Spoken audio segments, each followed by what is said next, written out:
taking it forever to go through today.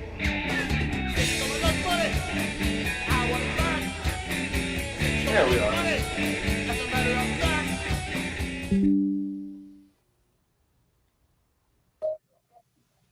Welcome everyone to Rainy Nights, the segment of my YouTube channel where I interview other motovloggers and motorcycle personalities. If you haven't been here before, I'm Rainy Rider. I ride a BMW Grand America and a Holly Sportster. Feel free to give the channel a like and a subscribe. Tonight we have, live from Canada, Red Rider. Hello, everybody. Cheers. Oh. More mushroom wine? No, I'm just kidding. No, just regular wine. Just some of that Vino Tinto, you know? Oh, yeah, Vino Tinto, yeah. Yeah, that's good. It's a good red wine. All right, let's see who we got in the crowd tonight. We got Hippie Trev, Dyna Pillion Style, Gma Rides, Journey of Jerry. Welcome, Jerry. Oh, by the way, Jerry, yes, I did make a video and called the motorcycle Juniper in the video. Although I think everybody thought I was calling her Jennifer, so maybe that'll be her nickname. Jim Martin. Who else we got? Buck Brown. Welcome, Buck Brown. I see you here. Serenity Kitty. Hi, Buck. And so that's all we have for now. All right. So it's been a while since I've interviewed you, and you have gone your channel has grown immensely since last time I had you on here. Yeah, I don't even remember how many subscribers I had last time. You had like 3,000 or 4,000. It wasn't. Yeah, it was pretty little. You exploded. Yeah. Yeah, but you did a lot of shorts then. You were doing some long stuff, but all of a sudden, yeah, I attribute that to going to Forgotten Angels. So, yeah, I think so. I'm just kidding. No, you were good before that. So let's start off and act like I don't know who you are. Who are you? I am Red Rider. I'm from Canada. I am 32 years old and I have way too many motorcycle projects, but I ride a Harley Davidson shovelhead, custom shovelhead, full custom. And then when I'm not riding my shovelhead, I'm riding my 1994 FX DWG Harley Davidson Dyna Wide Glide. If anybody doesn't know the acronym. And they both have names? Yeah, I think that's it. Pardon? They both have names? No, they don't both have, I don't normally name my bikes, but I named my Dyna because it was like my YouTube bike. My YouTube, my whole like Dyna journey is like it's like documented on my YouTube from the day that I picked it up till now. So I named it Johnny Crash because I was calling it my crash bike, and because it was run over in a parking lot, and it was an insurance write-off when I got it. And then one of my viewers told me after I'd finished it, and it's just all the black and chrome, one of my viewers said something like, "Man, that's a real sharp looking bike. It's like Johnny Cash." I was like, that's where the name Johnny Crash came from. So it's my Johnny Cash crash bike. But yeah, I don't normally name my vehicles. It's just never been a thing of mine, but Johnny, so Johnny's the only one that's got a name. Right on. Welcome, William Allen, Shadow, and Keith Huntsman. Welcome in. Hey, Shadow, William. So you'll have to point out who your frequent followers are, and I'll let you yo hello to them. I have Chip, Hippie Trev, Shadow's here, Buck's here, Keith. I have a hard time remembering everybody unless I see their comments like all the time. So yeah, if you're here and you watch my channel, hello. Yeah, I have a hard time remembering people unless they go to Forgotten Angels. So you want to be remembered, go to Forgotten Angels. Go to Forgotten Angels. Yeah, we're all praying here too for you guys that hurricane hopefully like eases down before it reaches Tampa. Because yeah, you guys have had some pretty good storms over that way recently. Yeah, it's that last one was pretty bad, and I know it impacted a lot of people. And the next one that's coming, one came and it kind of petered out, and before that one even kind of slowed down, another one's forming. So and they had called it was going to be a season for hurricanes this year, and boy, they weren't lying. So Not that I would go to Canada if I had to run from it, but you guys all do We don't get well. hurricanes up here. Nope. Yet. Way too many mountains. Yet. Not yet. You ever see the movie The Day After Tomorrow, where they have all the ice hurricanes? Oh yeah. Yeah. And they'll all hide in the library and burn all the books. It's Canada's fault. Oh yeah, wolves running down the street, crazy. Yeah. Cool movie though. All right, so let's get into this. How long have you been riding? I've been riding just about 12 years now, I guess. So I started riding when I was, I guess it was like 19 or 20. So I started riding like this little dirt bike up and down my back alley. And then it was just like a little 49cc little dirt bike, which is actually a little chopper now sitting in the corner in my garage. So I started riding that up and down the back alley. And then just kind of like after doing that for some time, it just ended up like creating a need for speed in me. So I had my shovel head already by that point because I bought my shovel head in like pieces when I was 16, and I'd had it for a few years, and the plan was always just to build it and sell it. And then after I started riding that dirt bike, then it just kind of got me. I just remember almost can pinpoint the moment where I was riding back up to my house down the back, up the back alley. And like the moment I was just thinking like, man, this dirt bike, like had it like maxed out like all the time now by that point. So I was just like, man, this thing's just not fast enough and I want to go further. And like at that moment, I was decided that I was going to keep the shovel head and actually build it to fit me and to be my bike. So I started riding my shovel head like 6 years ago. I've had that on the road. And before that, I was riding this little Kicker 5150 is the bike that I learned on. So I rode that for a season. And then I had a Yamaha XT250 that I rode for probably like 5 or so years before I upgraded to my shovel head. Now, okay, your dad has had a huge impact on your motorcycling and the things you do and the things you ride.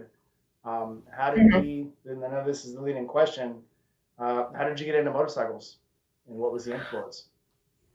It was definitely my dad. Like I grew up around all that. So my dad's been into motorcycles since he was like a little kid. And then he started building custom bikes when like probably he started doing his own bike work probably when he was like in his 20s. And then by the time I was like, born, he'd already been working in bike shops and stuff and like had his own bike shop from home when I was a little kid and stuff. So there was always bikers around and like always motorcycles, always bikers. And my dad rode the whole time, like his own custom chopper and stuff. And then like, but I never really thought of myself as being a rider back then, like as a kid or whatever. And even when I bought my shovel head, I never imagined myself riding, but my dad actually is the one who talked me into buying my shovel head because I'd been working since I was 13 and I had some money saved up and this bike came up for a really good deal. My dad talked me into buying it because he thought it would have been a good like thing to build and flip that I could make a few $1,000s on. And then, but he would always tell me, like, I used to ride my bicycle, like, everywhere, this banana seat, like, low rider Schwinn bicycle with ape hangers. I used to ride it, like, everywhere, like, rain, snow, ice, like, everywhere. And my dad would always tell me, like, man, Angel, like, you're born to ride a motorcycle. Like, you would love riding a motorcycle. And, so he definitely influenced me to get into motorcycles. And and I'm glad, like I can't imagine my life without a motorcycle now. Like I can't imagine it's been like over half my life. Like I've owned my shovel head for like half my life now. Yeah, and just the number of people you've met on a motorcycle, doing the channel, doing Instagram. Yeah, there's so many people I want to know. Like, and that's the thing about riding motorcycles is that it just like it opens up a whole different world of just like interactions, just like you just interact with completely different people than you would. Like you get out for things that you never would normally get out for. And yeah, it's just like I've met some of the best people I've met are because I ride a motorcycle. And like, yeah, I wouldn't have my YouTube channel if I didn't ride. Yeah, absolutely. A few more people have stepped in. American Outlaw, Steve, Chasing Ghost, my friend from Texas. I hope everything's going okay down there. Hello, everybody. Tales of an Asphalt Jockey. Okay, that's That's one of my. And then John Stanley. Welcome in, everybody.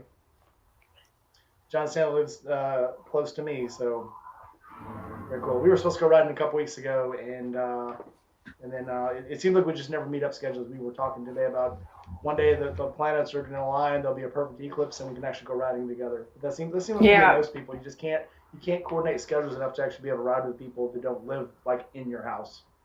Yeah, it's strange that way. It can be hard unless you live like right near someone, right? Yeah.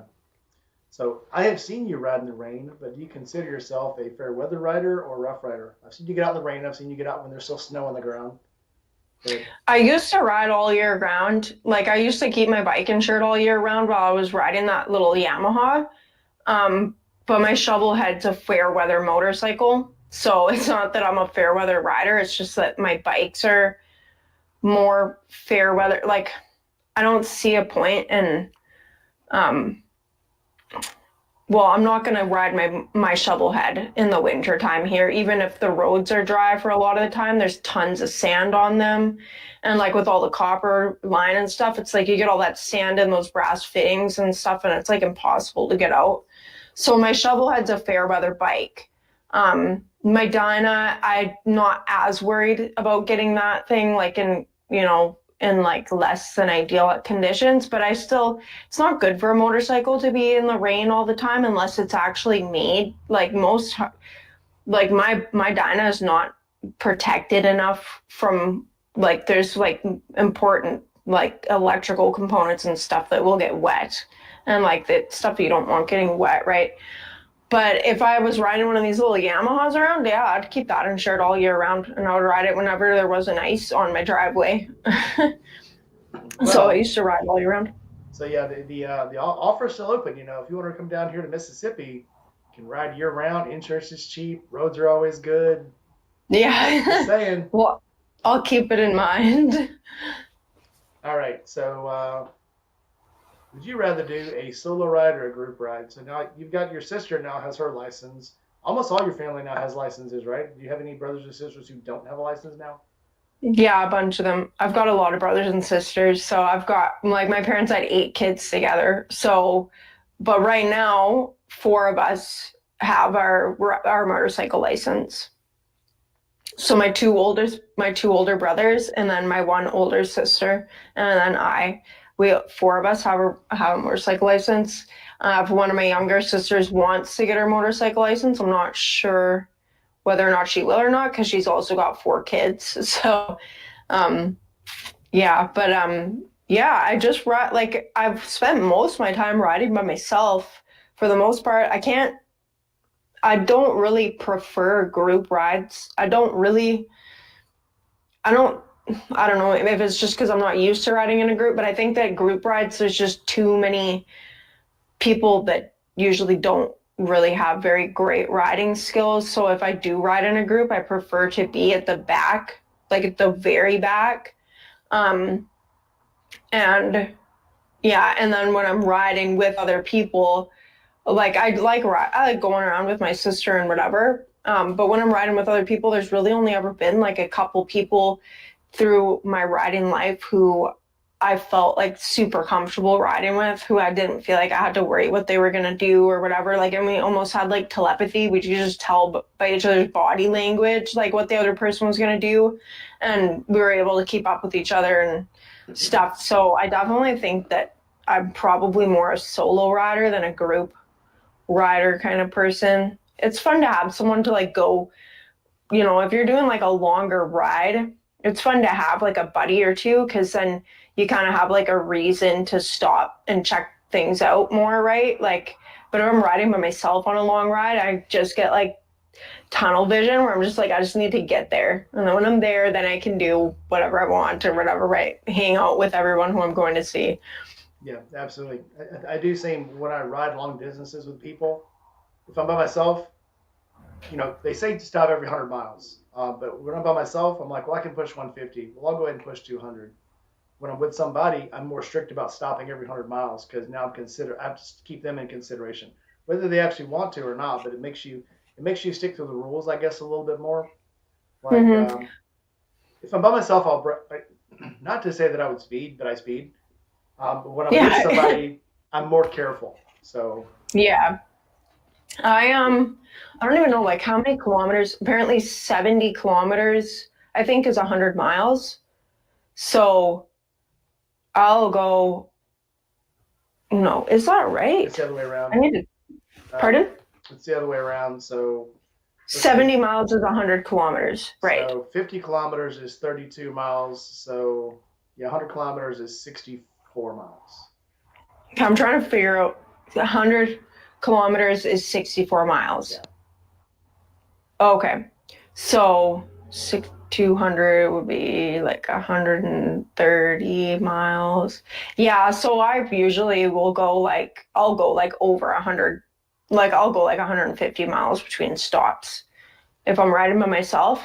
And if I don't need to fill up or whatever, like on my Dyna, I can get like I can probably get like 300 kilometers out of a tank, but last ride I went on, I was like 270 kilometers before I bothered stopping. And that was just because I needed to fill up. But, um, so yeah, that's like what, like 150 miles or whatever. Yeah. Yeah. If I 62 miles is 100 kilometers, they're saying. well, that's why I ride with like with a modular helmet. I don't have to stop hardly at all because I have my drink. I can flip my modular up and drink while I'm riding. So Mm-hmm. and I go further. So it's Yeah. yeah, it's not that I hate stopping. I don't like seeing things, but like when I go somewhere, like when I went to see Blake, it was like 620 or 680 miles to go see him, and I just wanted to get there. Mm-hmm. And when you go to Forgotten Angels, it's like 820 miles, so I just want to get there. Because all the fun is there. The fun's not on the road, Yeah, and exactly. I wish I could do that more often. Just ride and say I'm just gonna ride somewhere and stop along the way and smell flowers and Just take your punch the fuzzy time. cows, pet the fuzzy cows. But I just want to get Mm-hmm. there. Mm-hmm. And that's kind of what it's like for me more if I'm riding like out of town to an event. It's like, yeah, like I'm leaving the morning that the event is starting most of the time. And I'm like, I just want to get where I'm going. I want to leave, like, yeah, I want to leave and just like not have to stop until I get there. We've had a few more people pop in. Let's see. Chip Marma's already here, but hello anyway, Chip. Hmm? Somebody. Oh, Rory Holler stepped in, and I thought somebody else had stepped in. I guess we missed it. Jerry had a question. Do you put spikes on your tires up there? Can you put spikes on where you live? If I needed to, I could. But in the Okanagan where I am, you only get like maybe a week of weather where it'll snow and then the roads will just kind of be crappy or whatever for like a week or whatever. And then usually if that happens, it's like really cold. It's like way colder than you want to be riding in if you don't have like the gear. And I don't have any heated gear or anything like that. Riding in the cold when it's like minus like yeah when it's like once it gets to 0 degrees Celsius, it's pretty cold to be riding, and like riding in below freezing temperatures, you like start getting brain freeze from the outside. So it's Yeah, like and it's a wet cold there. It's not a dry cold where you are. You're the PMW. You're near all the water and the coast, and so it's wet. yeah. Not only is it cold, it's moist. Yeah, so I'm like, I used to ride all year, like in the cold, whatever. I just remember like suffering through like cold rides just because it was the sun would be shining and the roads were dry, but it was freezing. It's like one of those days where there's no clouds in the sky and it's just like beautiful blue skies, but it's freezing because there's no clouds like actually holding in any warmth. And and I just remember like suffering through rides like that just because I was like, I'm not gonna let like a sunny day with dry roads go to waste. And now the biggest reason why I don't like riding in the cold is mostly just because of my neck injury. And so my neck and my collarbone are like, I've got like a separated joint in like my collarbone and shoulder and whatever. And like my neck just has like a degenerative disease. So riding in the cold just makes me so sore. It's like the next day I'll just have like I'll just be in the worst pain. I'll have a migraine. And so it's just not worth it to me anymore to make myself suffer like that just to get a ride in. Yeah, I was going to ask if you tried petting the fluffy cows too. Is that how you hurt your shoulder a bit? No. Okay. No, nothing that exciting. So we were on our way to a rodeo and my sister crashed the car, so we just had a rodeo of our own instead. Yeah. You guys had any questions? Put in if you're on a device, you can put at Red Rider or at Rainy Rider. Rainy Red Rider.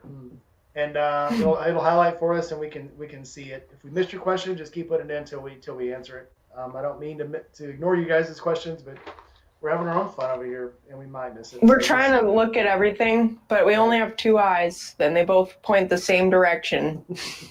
For now. When I get older, I don't know. But yeah, just keep repeating it. We'll eventually answer it. So let's see. What's your favorite moto meetup to go to?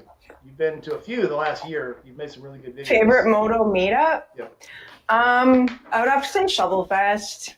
Of course. Yeah, I love Shovel Fest. Like it's just getting better and better. Like every time, like I've only been to it twice, but just this past year was already like 1,000 times better than last year, mostly because of the location. And they actually turned it into like an overnight kind of thing where everyone came and camped out.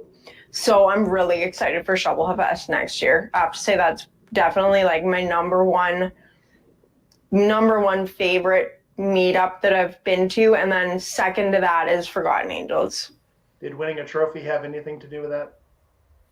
Shovelfest? No. I would love Shovelfest if I never won. It didn't hurt though. No, it didn't hurt.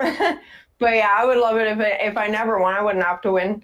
It's just all the cool bikes and all the people that are riding cool bikes, and it's just like the kind of people that I grew up around for a lot of it. So it's really nostalgic kind of for me, and like all good people, like, you know, there aren't going to be any idiots getting away with ruining the event for everybody else.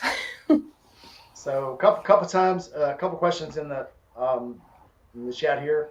They're already asking what your big announcement is, but I think we should wait more toward the end. Let's wait till an hour in to answer that one, because we've got to keep people hanging on. Yeah. All right, so that's a recurring meetup at Shovelhead. What about a one-time meetup, something that just you went to one time and it was just really awesome? One time,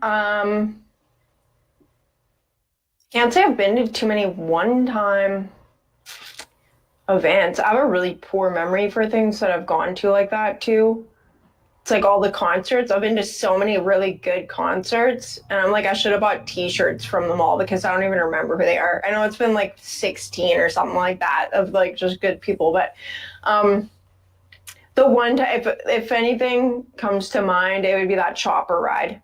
But that's kind of an annual thing too. It was just my first time going to it, so still qualifies. The DIY chopper ride I went on.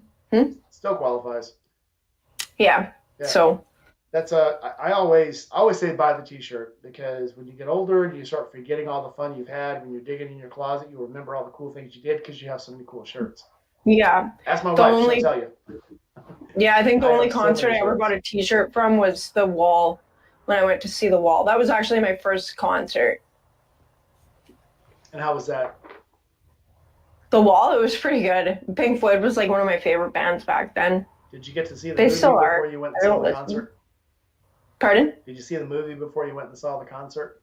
I grew up watching that movie, so yeah, I've seen it like definitely like a couple handfuls of times, like probably 20 times or more. I did not grow up watching that movie, or a lot of movies a lot of people have saw, and I didn't start watching that stuff till I left home, because I didn't lead a sheltered life, but I led a life out in the middle of the woods, so far back in the woods that daylight scared the dogs. and you had to move the Oh corn yeah. around. Yeah, we used to say you had to move the corn to keep it growing because you only got 2 hours of sunlight on the field at a time, so you'd have to move the corn to Oh the other side of the really? road to get more sunlight. But once I joined the Navy and I started going to places like Norfolk and Orlando, and then I started watching those movies. And the first time I saw the movie, I thought I was drunk. I thought I must have hallucinated what happened in the movie. So we went back the next weekend, watched it again, just sober, just to make sure we saw what we actually saw. And That's because that whole movie was an acid trip. yes, it was. Like that whole movie was based on like those guys did so much acid during the time of that band. Like yeah, that whole movie was just like that inspired from an acid trip. Yeah, the base we were on every Saturday night, they had the midnight matinees, and they would play every weekend. They'd either play Rocky Horror Picture Show, Pink Floyd The Wall, or heavy metal. And I'd never seen Oh any yeah. of them before I joined the military. So Someone's asking the name of the movie. The Pink Floyd The Wall movie. Pink Floyd The Wall, yeah. Yeah. It was made in I think it was made in the 90s. It was made in the 80s. Or 80s, yeah. Because I didn't see it until, actually, I saw it early 90. I'm talking like May or June. It had already been out for like, a couple of years before that. So somebody in the chat probably knows more when it actually came. I think it was 86, but somebody in the chat might exactly know when. Yeah, I think it was something like that, actually. I kind of remember reading that. But yeah, we watched that, like, that movie was on all the time in our house growing up. And also, like, the Pink Floyd, my dad had, like, a few VHSs of Pink Floyd live concerts. Yeah, I actually like remember being a little kid thinking like I want to be a Pink Floyd background singer when I grow up. we'll talk about how cool happened. your dad is a little later on. But yeah, you got the coolest dad. Ugly old troll, old ugly troll, ugly old troll. Ugly old ugly troll. Yeah. Coolest guy. I laughed so hard when I saw that on his YouTube for the first time. I didn't know he was doing that. Was it on one of your videos he joined in? And I think I might have seen it on Instagram actually for the first time. Hippie Trev's asking, is your secret that you're coming to Australia? No, I wish. Chip says the album was 79, the movie was 81. Okay. So we were all wrong, except for Chip. I knew that Chip would pull through for us. Way to go, Chip. Yeah. All right. Our next question. What is the stupidest thing you've ever done on a motorcycle?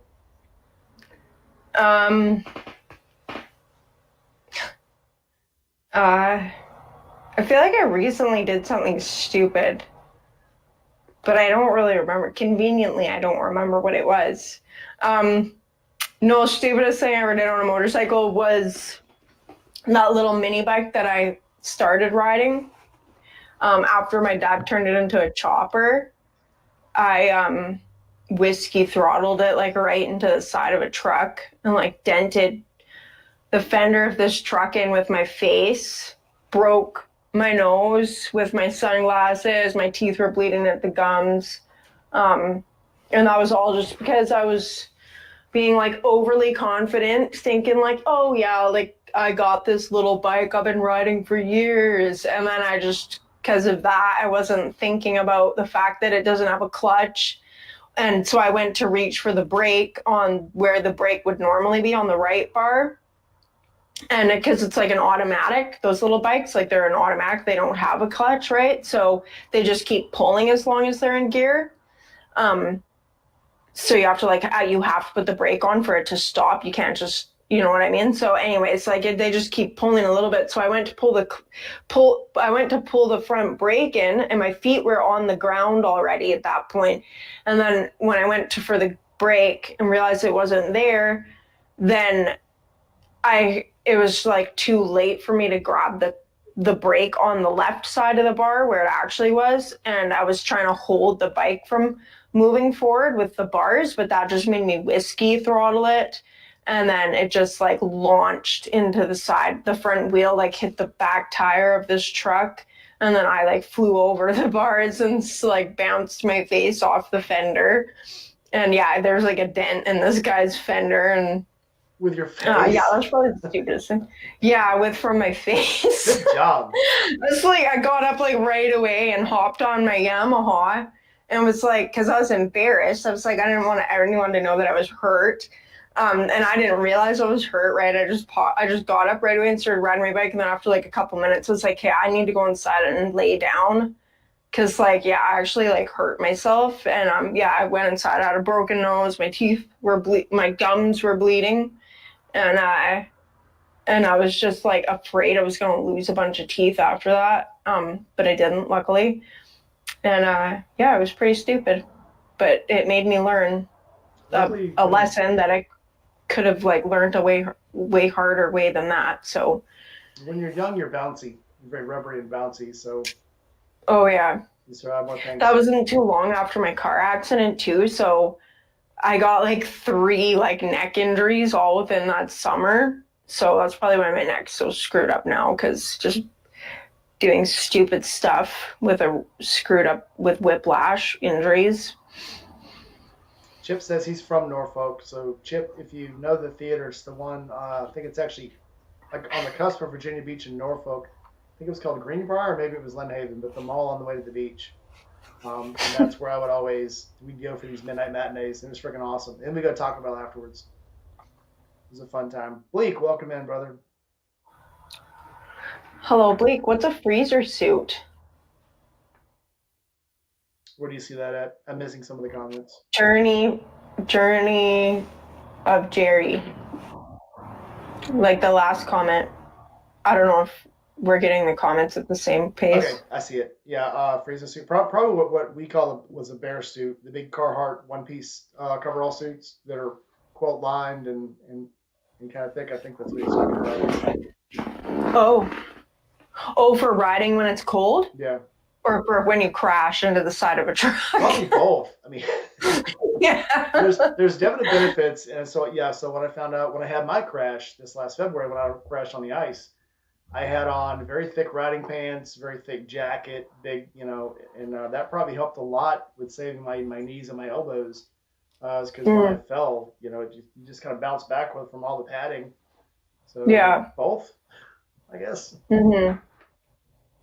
Yeah, putting on extra winter weight isn't really an option. Takes too long to get rid of it. Well, I actually lose weight in the winter because I spend a lot of time outside.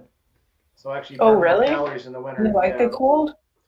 Do not like the cold, but my job and also riding out, when it's cold, you burn a lot more calories keeping yourself warm. Mm-hmm. Right. So it's a thing. Yeah. Okay, looking for more questions. All right, next question. So we asked what the stupidest thing was. What was the scariest moment on a motorcycle? Scariest moment? I don't know why I can't remember what. Oh, yeah. There's been a few scary moments, actually. I was riding in this rainstorm, actually. The last time I rode down to the Kootenays, I ended up in rain. And these on one of the passes, these cars were behind this semi going like 30 kilometers an hour. They were going so slow, like a third of the speed limit or slower. And I was just like wet from being in the rain on my bike and cold. And I was like, okay, I want to get like to where I'm going. So I go to pass like these cars in this semi and ended up like getting up to like the speed limit to pass the semi truck, but there was like a corner. It was like almost the end of a passing lane. So there was like this corner right away, and I went to gear down to try to slow down, but my bike got caught, like using my brakes and gearing down or whatever to try to slow down, but my bike got caught between the gears. So it was just suddenly like free rolling, like it was in neutral at like 90 kilometers an hour with all this rain. And I was like coming up on this corner. And yeah, I thought for sure I was not going to make the corner with like the roads being all wet and everything, but thank God I did. And then there was like another time like that, actually just trying to keep up with a group of riders where I was going way too fast for a corner. And almost went off the road. Like my front wheel, I remember looking at my front tire like 6 inches from the edge of the road where the asphalt was all broken, and there was like a gravel shoulder that was like 6 inches below the asphalt, and my tires like riding like right on this edge. And I remember thinking to myself, like, this is the time, like this is my turn for a severe accident. But luckily, like, because I counter steering is like just such a second nature thing for me now. I like counter steered super hard and got out of it. And I was luckily on like a brand new Sportster too at the time, so it was up high enough that I was able to lean. Like if I would have been on my shovel head, I probably would have, like, I don't think I would have been able to lean it that far, that tight, because my shovel head's pretty low. Um, so yeah, there's definitely been a few times like that, like almost hitting deer in the dark, like coming pretty close to almost getting impaled by like deer horns and stuff, deer antlers. So, but yeah, that one in the rain was my most recent scary moment.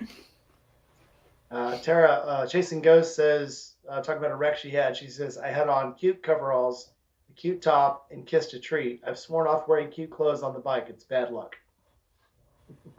Yeah, it's not worth it. Like you're only like, I always say, like, when I see these girls like riding around in their crop tops and their leggings, like their spandex and stuff and whatever with their full face helmets, was to me, it's just like such a contradiction of your outfit totally contradicts itself. Like Yeah, yeah. it's funny. I guess as you get older, you look at those things. When you're younger, you look at that and go, "Oh, that's really cute. Oh, that girl's really cute in those clothes." Now you look at it and you're like, "That chick's gonna die." Or Right. that That's all guy's I gonna think. lose It's his like clothes. every girl wants to look cute, and every girl wants to go out there and look like a little hottie. But it's like, okay, when you're riding a motorcycle, you just gotta like come to terms with the fact that you're not gonna look like a little hottie if you want to be safe. You're gonna look like a haggard up biker, and I see these girls like with nothing on riding, and I'm just like, hey, you're cute until you don't have any skin left anymore. Yeah, and I think the same Yeah. thing. And I've probably seen 5 or 6 videos of girls on the back of sport bikes that fell off and hit the tire, and their butt was sucked into the tire and just pulls their clothes right off. It's fast. Right. It is fast how Yeah. fast, or it's weird how fast clothes fall off when you hit asphalt or when the tire touches you, and it's Even unforgiving. jeans. Yeah, Yeah, it's like even jeans are not going to give you like very good protection if you're actually sliding down the road on like in your jeans. Like there doesn't take long before you don't have any jean left yeah. I anymore. mean, it's better than nothing, but holy crap! I mean, Yeah. it's the same.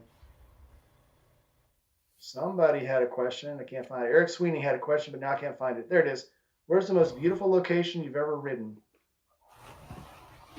Definitely to the Kootenai, going to the Kootenays in the Nanaimo area.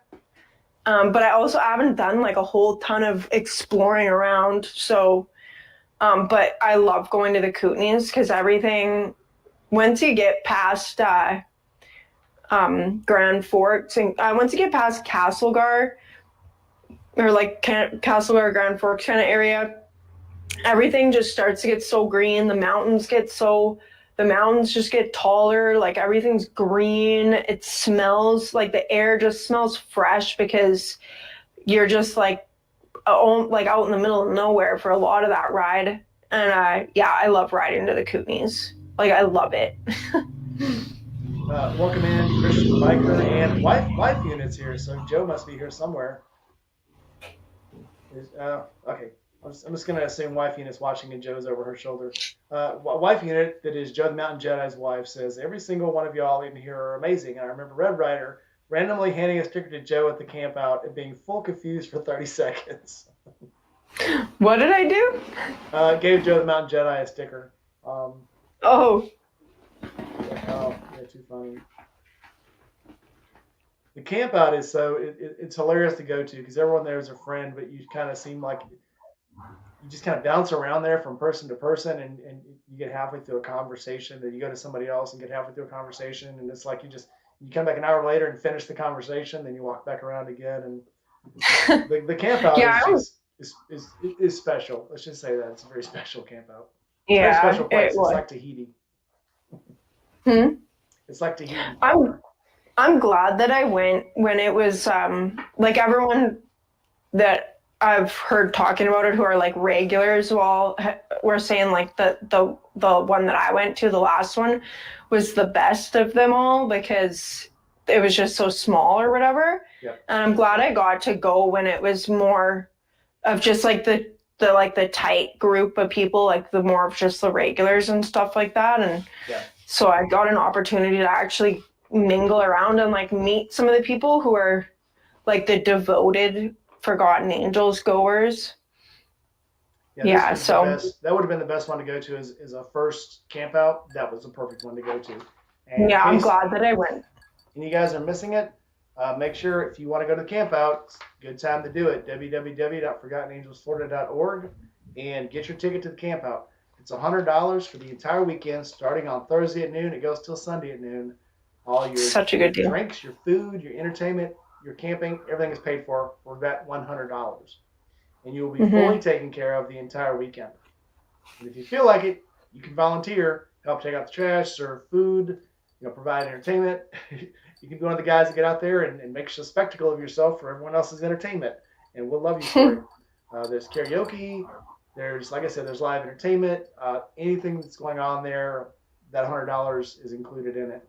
So if you haven't gone yet, like all the food and beer and everything, right? That's a lot of stuff. Food, beer, and again, there's people there, not just the beer behind the counter, but you'll have people serving you beer. People have their own drinks, and everyone there has an open heart and an open cooler. You just have to ask, and sometimes you don't even have to ask. I've been walking around before and had a beer in each hand because people just keep trying to.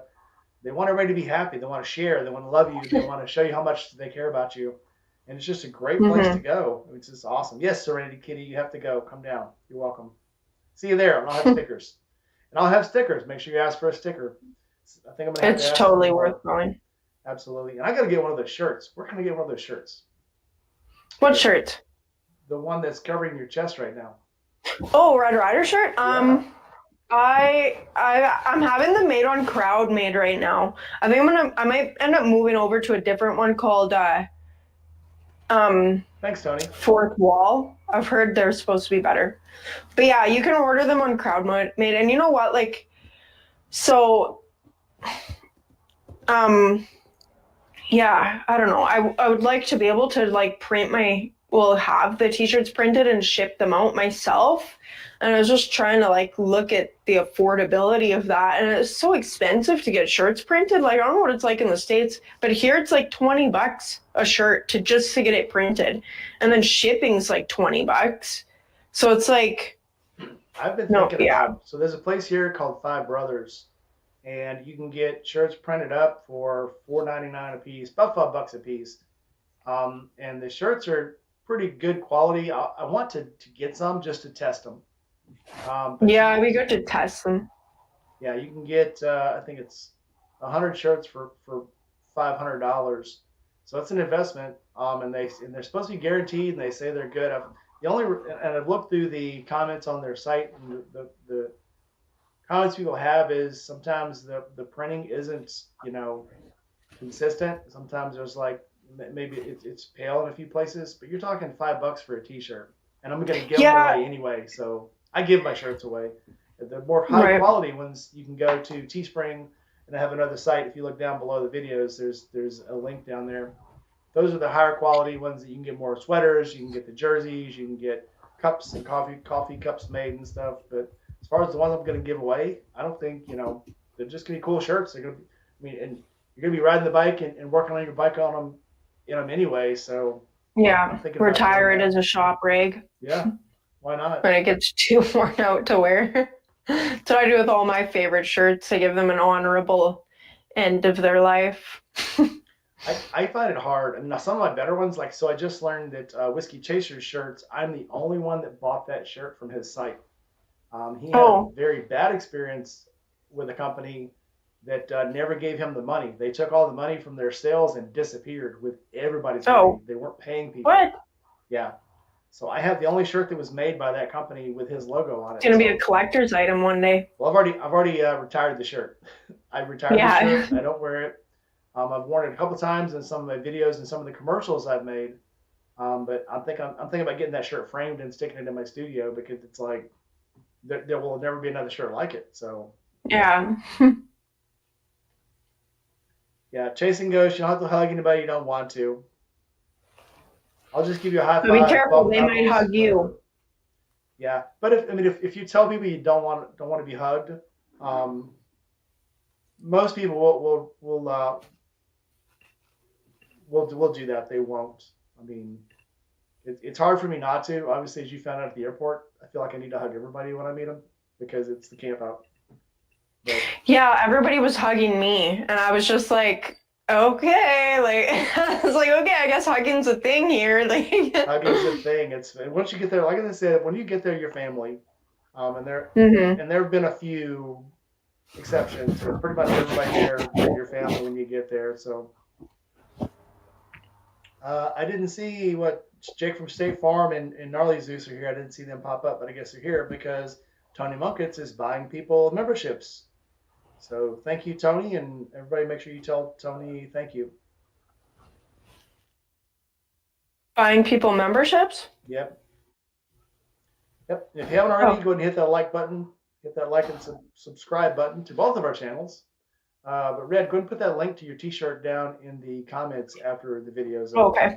because we want to see you. Oh, after it's over? Okay. You can Yeah, do it I now if you will. want to. I don't know. I'll just keep asking you questions. Okay. What has been your favorite part of writing? My favorite part of riding has been riding. Good, I'd good say answer. it's yeah. I'd say I enjoy everything about it. Um, I like riding. Like I like the fact that, like I was saying before, that you just get out and you meet so many people that you wouldn't otherwise meet.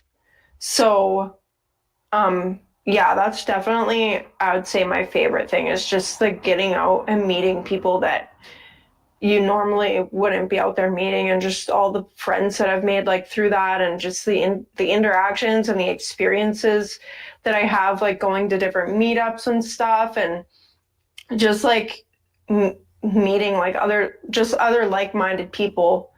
And yeah, that's definitely my favorite part of riding.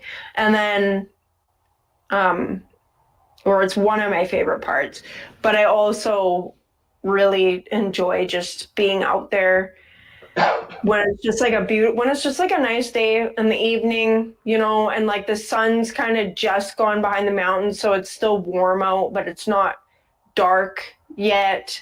um or like a nice like warm fall day, and you're just kind of riding like down like little quiet kind of country roads without stop signs, and all that it is just the sound of your motorcycle and the wind in your ears, and it's just so like, yeah, I feel like no, I don't think anything really beats that feeling. And yeah, just saying that makes me want to go for a ride on my shovel head. Like like I wish it was warmer here right now. It got cold really quickly here. I had a really nice ride yesterday. So Friday I actually had to work at a place that was about 100 miles from here. And it's a place I used to live. And while I was there, I saw signs for a Harley dealership. And I'm like, I've never been to this dealership. Probably the last 25 years I hadn't been there. And so I stopped off and talked to the people in the service truck in my company truck. And I'm like, I'm gonna be here tomorrow, and I'm gonna to video. So yesterday I got to go out, take a 100-mile trip, went up to visit. It was freaking awesome. And all the rides are through cornfields and cotton fields and back roads, and it was really awesome. Mm-hmm. I stayed for a while, videoed there, talked to a bunch of people, and then rode back. And when I came back, the sun was just going down, and it was gorgeous. Just a So perfect day. yeah, Mm-hmm. Yeah, I liked riding around in Florida and smelling the strawberry fields. Just like massive strawberry fields down there down here, it's in Florida. Riding oh around in Florida, and like we rode past a yeah. couple strawberry fields, and you could just smell the strawberries. Oh man, I just want to go to Florida and eat strawberries. Come on, well come on. Keith Huntsman's asking about tents and stuff. So yes, you can. So there's a lot of Airbnbs down here, a lot of hotels. Um, there's tents. If you really, want to come, somebody will set you up. But you can stay in a hotel, but like Diana Pillion was saying you'll miss so much of the camp out if you do, because every I couldn't stay in a hotel because I'll start planning to go to bed like 11 o'clock at night. I'll start walking toward my tent. Somebody will catch me. I'll walk back to the stage, or I'll walk back to the Yingling hut, or I'll walk back, you know, around to the bar. And then I want to go back at You got to be a little midnight. more sneaky. I turn around again. I can't. I don't end up going to bed till 3 in the morning. And the conversations you have between 11 o'clock at night and 3 or 4 in the morning are so good. You get to know people when they're calm, when they've slowed down, and they can be their true selves. Mm-hmm. You're gonna meet a lot of people there, and you get to talk all day, and it's very cool. But the way people talk to you in the daytime and the way people talk to you at night when everything's just so calm and serene, it's a different type of talking to people. So, but it's entirely up Yeah. to you. That's my take on it. I mean, how are you? I know there were a lot of nights you didn't get to bed till late either. Yeah, I was super tired just from the flight, like not getting much sleep for the day or two before I left. So that was kind of just my mistake, I think, was that I just had hardly any sleep when I got there, and then trying to catch up on my sleep was made it just so that I just ended up just feeling like so tired like for most of the time. Um, so I I definitely like I don't know, I feel like I was just because I was there alone, like I didn't know anybody there really, um so I was just kind of more just kind of trying to just take it all in more than anything, you know. Yep. I wasn't like going around and like being super interactive with people. Like if people came up to me, I'd definitely like stand and chat with them and whatever and talk, but I was kind of just trying just to take it all in. So just like kind of hang out and sit back and just kind of see like what everyone, you know, like what it's all about kind of thing. Um, so I was kind of, and then I was like super tired the whole time. So I was kind of partly the reason why I just kind of just sat back and just kind of enjoyed just being there. Um, but yeah, I think that the next time I go, it'll definitely be more. Um, it'll be the second time, so it'll be like I've actually like met people, and I'll kind of have more. You know, I'll be able to like actually approach people and be like familiar to them, like in a face to face kind of way or whatever, instead of just being like some weirdo that watches them on YouTube or whatever, like pretending that I know them. Like, which is what it was like when I was there the last time. I was just like, hell, I don't want to keep going up to all these people who I don't actually know, but just see them on YouTube and be all like, you know. It's also just was so like Twilight Zone being there and just seeing all these people like filming, like all these YouTubers. It was just like literally like the Twilight Zone for me. I was just like, everybody has a camera and a YouTube channel. Well, I've said this before, but the first time I went, of course, I had seen Shade Tree, I'd seen Blockhead, I'd seen Her Two Wheels, I'd seen Shay, and but then when I got there, it was like being in the Willy Wonka movie where the kid comes out and he goes into the TV and he's like, oh, there's Cowboy Bob, there's Indian Joe. But I was like, that, Yeah. like, there's Shade Tree and there's Shay and they're walking towards me. What the hell? And then they're talking to me, and it was weird the first day. It was like, and Yeah. I didn't know what to say, and I'm like, am I acting like an idiot? Did I say something stupid? Am I being my real self? But by the second day, Mm-hmm. it was just totally cool. And every time I go Yeah. back now, and I don't think maybe you haven't realized this yet, but you're that person that everybody sees on TV, and they can't believe that they meet. I was seeing people walk up to you, and it was so weird to watch them act differently around you than I know how they act, because you're a big YouTuber now, whether you think it or not. I know, and it doesn't feel that way to me. Like like when people come up when people come up to me like that, and like I don't, to me, it's just like the way that I would, you know, treat anyone. Like, you know, when I was riding my bike in Penticton all the time, I had people approach me like way before I had a YouTube channel. People come up to me just to talk about my bike.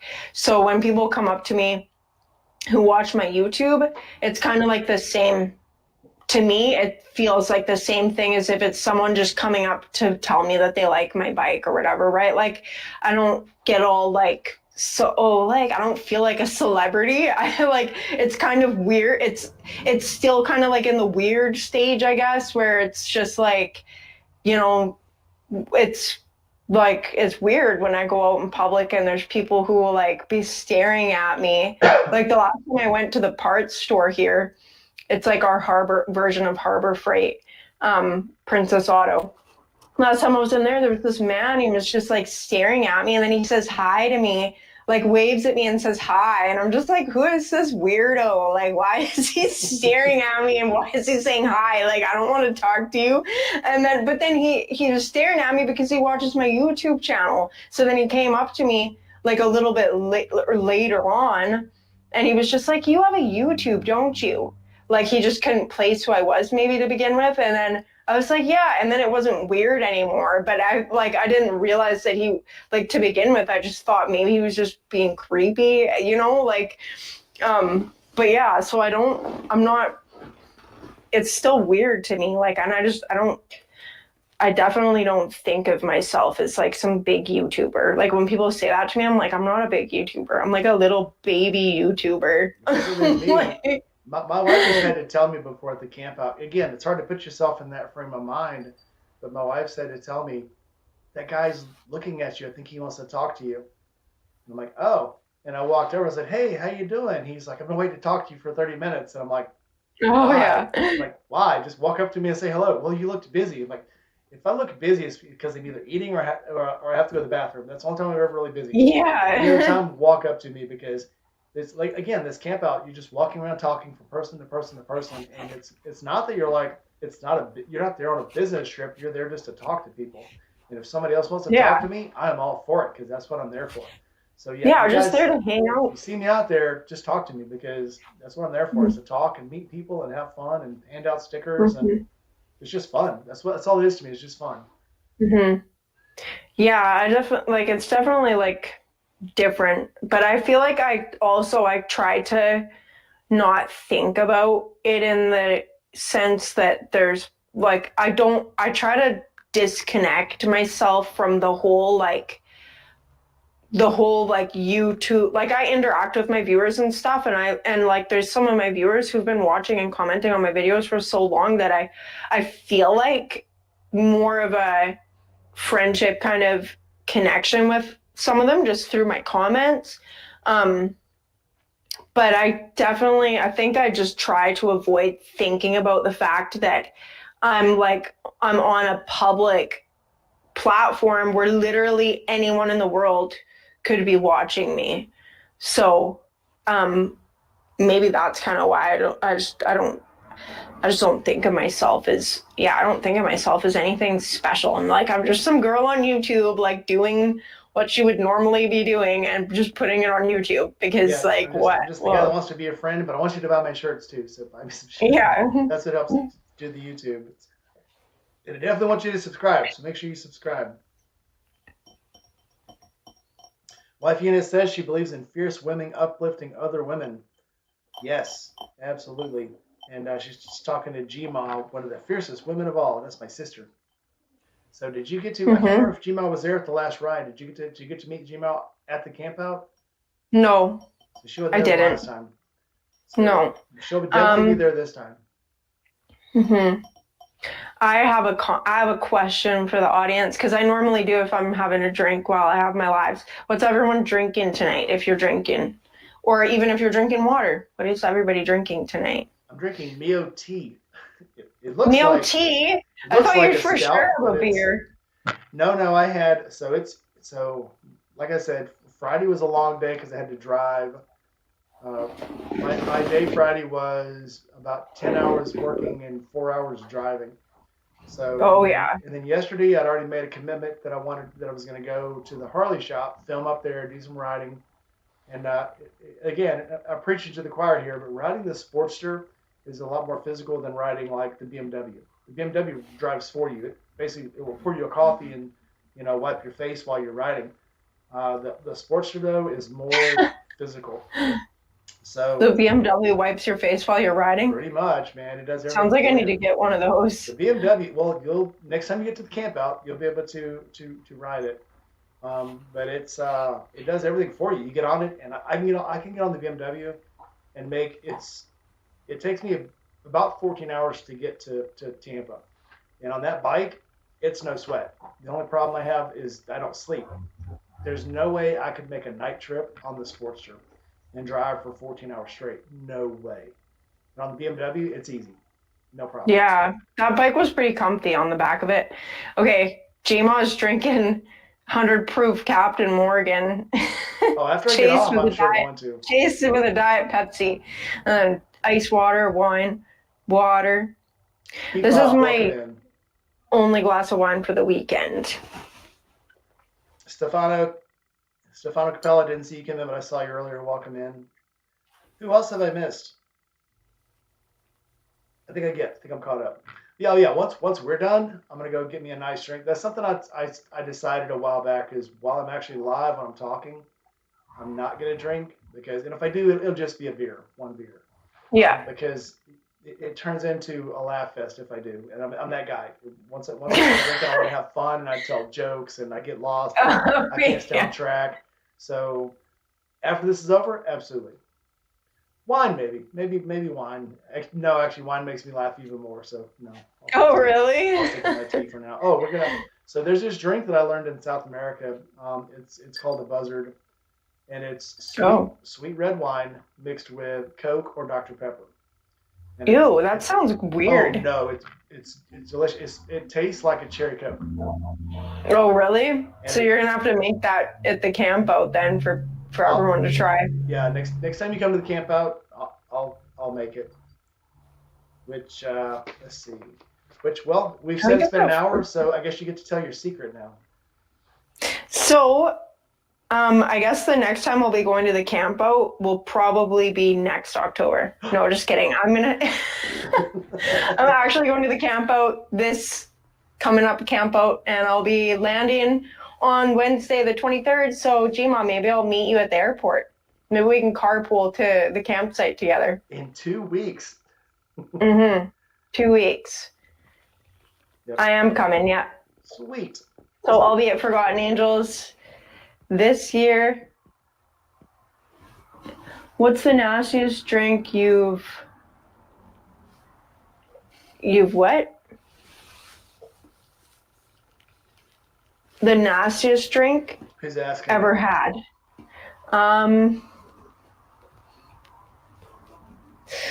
I don't even know. I don't like hard liquor anymore. I used to like whiskey, but it makes me feel sick. Keith, don't worry. If you don't drink, there's a lot of people there that don't drink. You'll still have fun. It'll still be. Nobody gets roaring messed up while they're there. And if they do, it's usually way later at night, and it's a very short-term thing. But even me, I drink when I'm there, but I don't want to get too drunk any time of the day because I want to ride bikes all day. So I usually don't start drinking until later at night because during the daytime, I want to ride people's motorcycles. So I don't drink. And if I do go, we'll go out and have a Bloody Mary at breakfast or something, or we'll go to lunch and I'll have a beer, but that's it. Because again, while I'm in a talking mood, I want to talk, I want to have fun, I want to meet people. Later at night when everything slows down, that's when I'll drink a little more. But even then, you're talking so much you don't really have time to drink because you're doing karaoke, you're doing the bike stuff, you're doing the games. I'm a lightweight. I'm a lightweight, so it's like maximum 3 drinks, and I'm good. Like I'm ready for bed. But yeah, and I won't drink unless I know I'm for sure not riding anymore. Gma, I think your plane lands shortly after mine does. But I don't know who Judy is, or if you're going straight to the campsite after you land. Have you got a bike aligned to rent yet? Or are you going to get one from the camp out? Actually, Sick Bastard, Eric was going to lend me his FXR.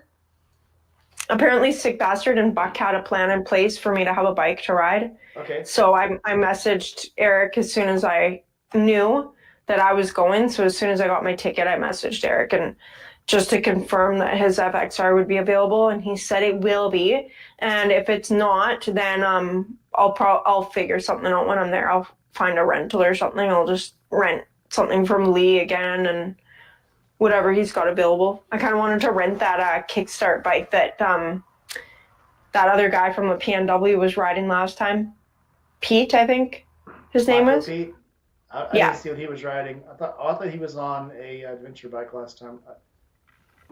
He was on like a new He was on the Triumph. it was like a newer British bike that was like made to look like retro. I don't want to say Norton. I don't think it was a Norton, but it looked like military style.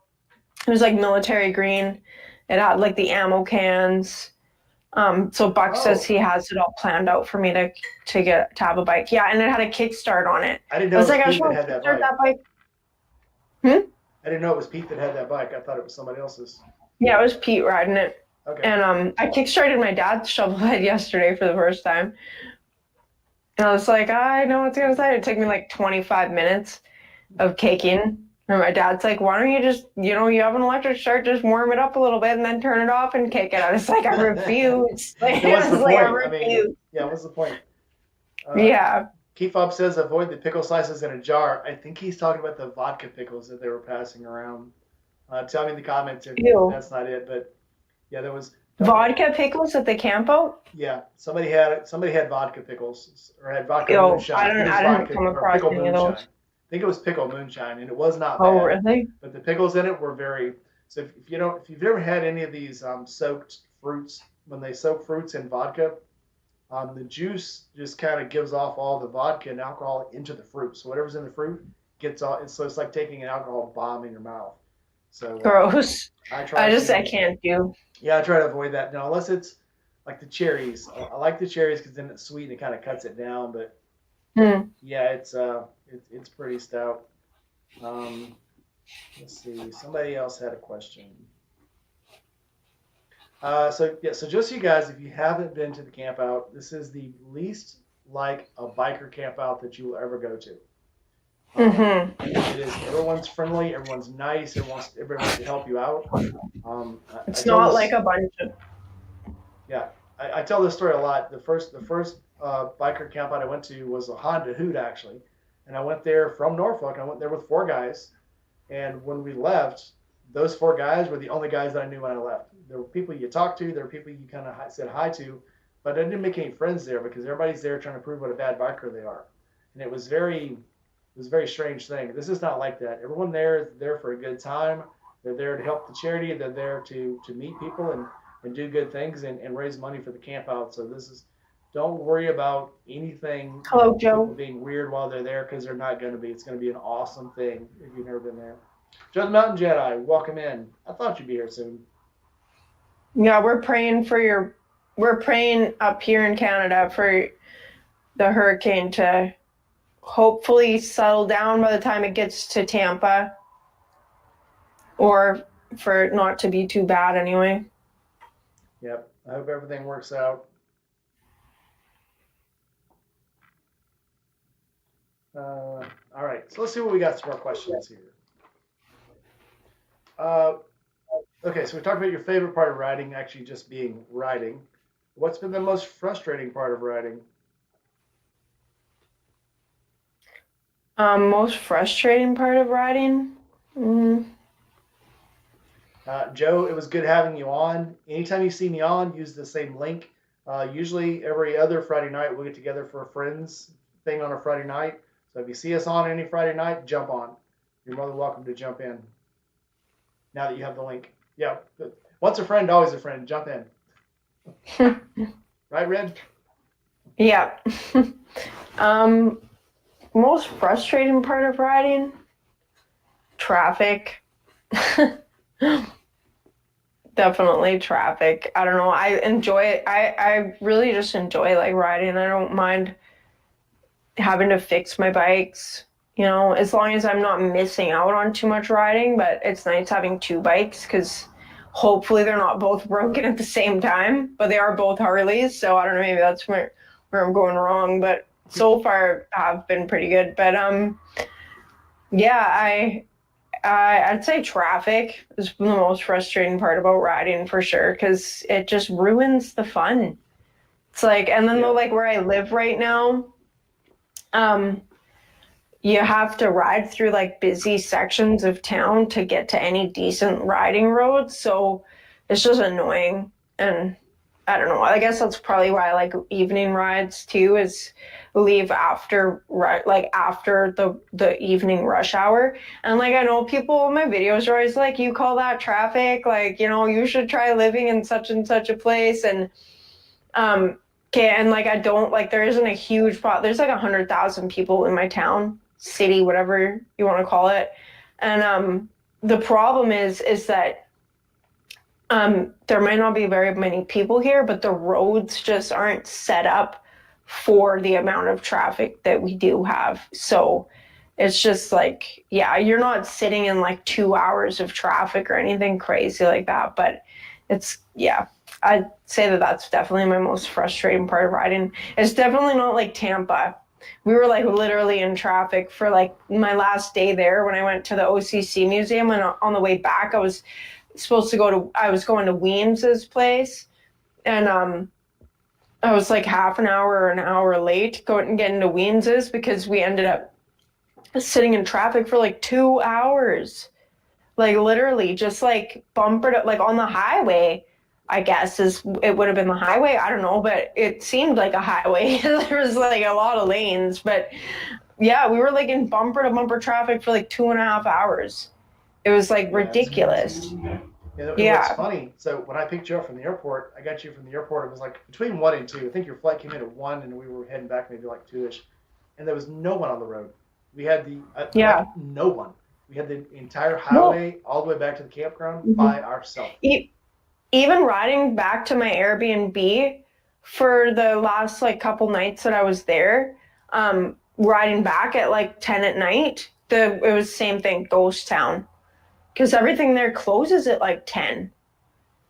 In Yeah, they're like Tampa, like I Walking was trying to Dead. Google a pizza place. I was trying to Google a place to get pizza at like quarter after 10, and it was all closed.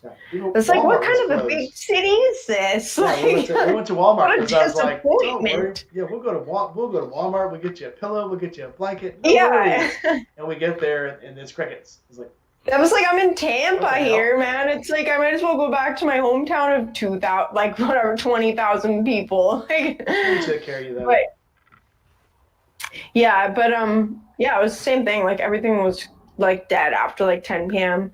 But and then like after going to OCC and back, and what part of Tampa is that? Like what's that called again? OCC Ocean? is not Crystal. It's St. Pete. But I can't remember the actual area. Near the, yeah, and then St. the one like really popular beach near that same area, kind of close to that whole area. The one beach that everybody goes to. Oh, I can't remember. It's like kind of a popular beach. I'm sure someone, Clearwater. I don't know. Pardon? Clearwater Beach. Yeah, Clearwater. Yeah, so I went to Clearwater for like 15 minutes just because I was like, I'm not going back to Canada without jumping in the ocean first. Like I would regret that. So it's like I went to the beach for like 10 minutes and like dunked in. And I'm so used to swimming in fresh water. I went to open my eyes, and my eyes are like burning. My eyes were so red by the time I got out of the water. I've got to break your heart here, but that wasn't the ocean. That was the Gulf of Mexico. Well, it's basically the ocean. It's more the ocean than. It's freaking huge. Yeah, it's basically the ocean. Okay, like you can't see any land on the other side, so it's the ocean. But yeah, but coming back from there though, like coming back from Oceanside that day and just being caught in that traffic, is making me wonder, like, if like I'm like, okay, like my extra couple days I'm gonna be there after the campo, I want to get around and do some other stuff, but I'm like, I don't know if I want to ride a bike around to try to get around to do stuff though, because it's apparently supposed to be hotter there this month, like in October, than it was in March. No, it's about the same. If I would have been on that, yeah, if I would have been on that Sportster that I rented, like I would have been having to pull over on the side of the road and wait for the traffic to die down. Like that bike would have like it was like literally like not moving in traffic for like 2 hours. I'm like, I'm so glad I'm not on that bike right now. Yeah, it's insane there. We were just there about 2 weeks ago, and it didn't even seem like the time of day mattered. We on the way there, it was like 4 o'clock. It was like dead traffic. And then when we were trying to leave, we just shot out of town. Had no problems at all. And we shot Yeah. over on a week. We shot over on one of the days to go see David and Jeremiah down in Safety Harbor. We shot right there. It's just crazy how the traffic can change from like minute, not even hour to hour, just minute to minute. Tony Hayes saying that it's supposed to be, this is their barbecue season. It was 103 all day today. All week. We'll all stand week, at I the trees. mean. We don't even have to leave the campground, man. We'll stand at the trees. We'll go out for breakfast while it's still a little cool. And I just don't want to die. I'm just a little ginger Canadian. We'll keep you under the trees. No problem. It's always cool under the trees. I'm going to have to bring my umbrella hat. I got a safari hat for one of the last campouts when I was at Little Sturgis, and it was in excess of 100 degrees every day. And I was like, I don't care if I look stupid or not. I got me a huge big build hat, freaking safari hat, and I wore it every day because it was so freaking hot. It was insane. But I still went. So yeah, we'll keep you safe. Don't worry about it. Yeah, okay. Yeah, because I don't want to be getting heat stroke in the U.S. We won't let you get heat stroke. We'll keep pouring beer on you, keep you cool. Okay. So what plans do you have other than Forgotten Angels? What are your plans for the year? For rides, visits. For rides? Yeah. I'm not going to be doing any more out of town riding at this point. Because mostly, well, there's a few reasons. But it's mostly because I want to get to work on the stuff in my garage that I've been neglecting all summer. I really just want to like cram on a lot of these bike projects and just kind of spend as much time out here as I can. So I don't even have insurance on either of my bikes right now. My insurance on my Dyna there was only 2 days of insurance left when the regulator went on it. So by the time I got a new regulator and got that fixed, I didn't have any insurance left on it, and I'm not going to renew it because insurance here is just like ridiculously expensive. If it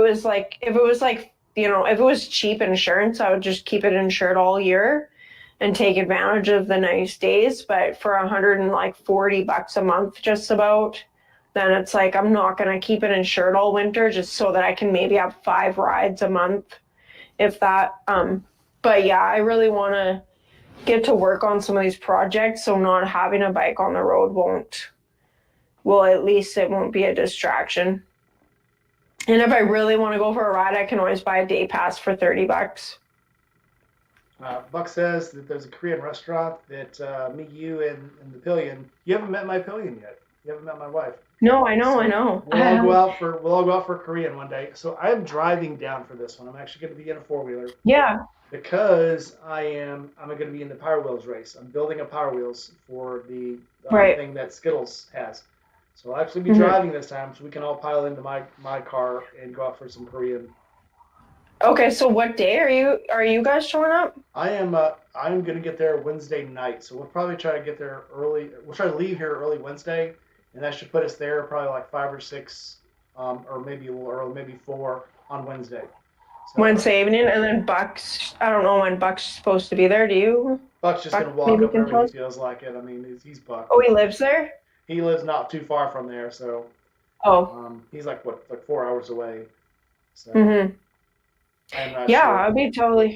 I'm totally into going and checking out food. I'm like all about the food. So, Buck, what time are you going to be showing up there? And so, what time is your flight getting in? Well, we can talk about it later. You know what people. My flight, yeah, like my flight gets in long before Gima. Pardon? Since you're so popular now, maybe you don't want to put out when you're going to show up because you want the people. Yeah, I know. I don't really want to put the exact time out, but I think my flight gets in not too long before Gima.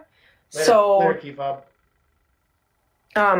Maybe me and Gma can carpool to the campsite. But yeah, I'll message you guys about that Okay. later. Yeah, if we're already in and settled, we can come grab you guys because I'm excited to see Gmod get into.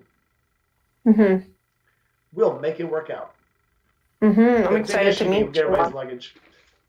I'm excited to meet Gmod and to ride with Gmod. I'm assuming Gmod's renting a bike. I think she has a bike lined up, and I'm not sure where, but I know she has one lined up. Mm-hmm. All right. So if someone were to ask you, Angel, I just got my license. I've had this 250. I'm ready to move up to a bigger bike. What kind of bike should I get? What would you tell them? I would probably first ask them how much they want to be involved with the maintenance on their bike. And if it's someone who's like really into fixing their bikes and whatever, and they want, and they want something more like a cruiser or whatever, I would probably tell them to go for a Sportster. If it's the kind of person who doesn't really want to be fixing their own bike all the time or whatever, just kind of wants to ride and not think about that stuff, I'd probably tell them to go for something,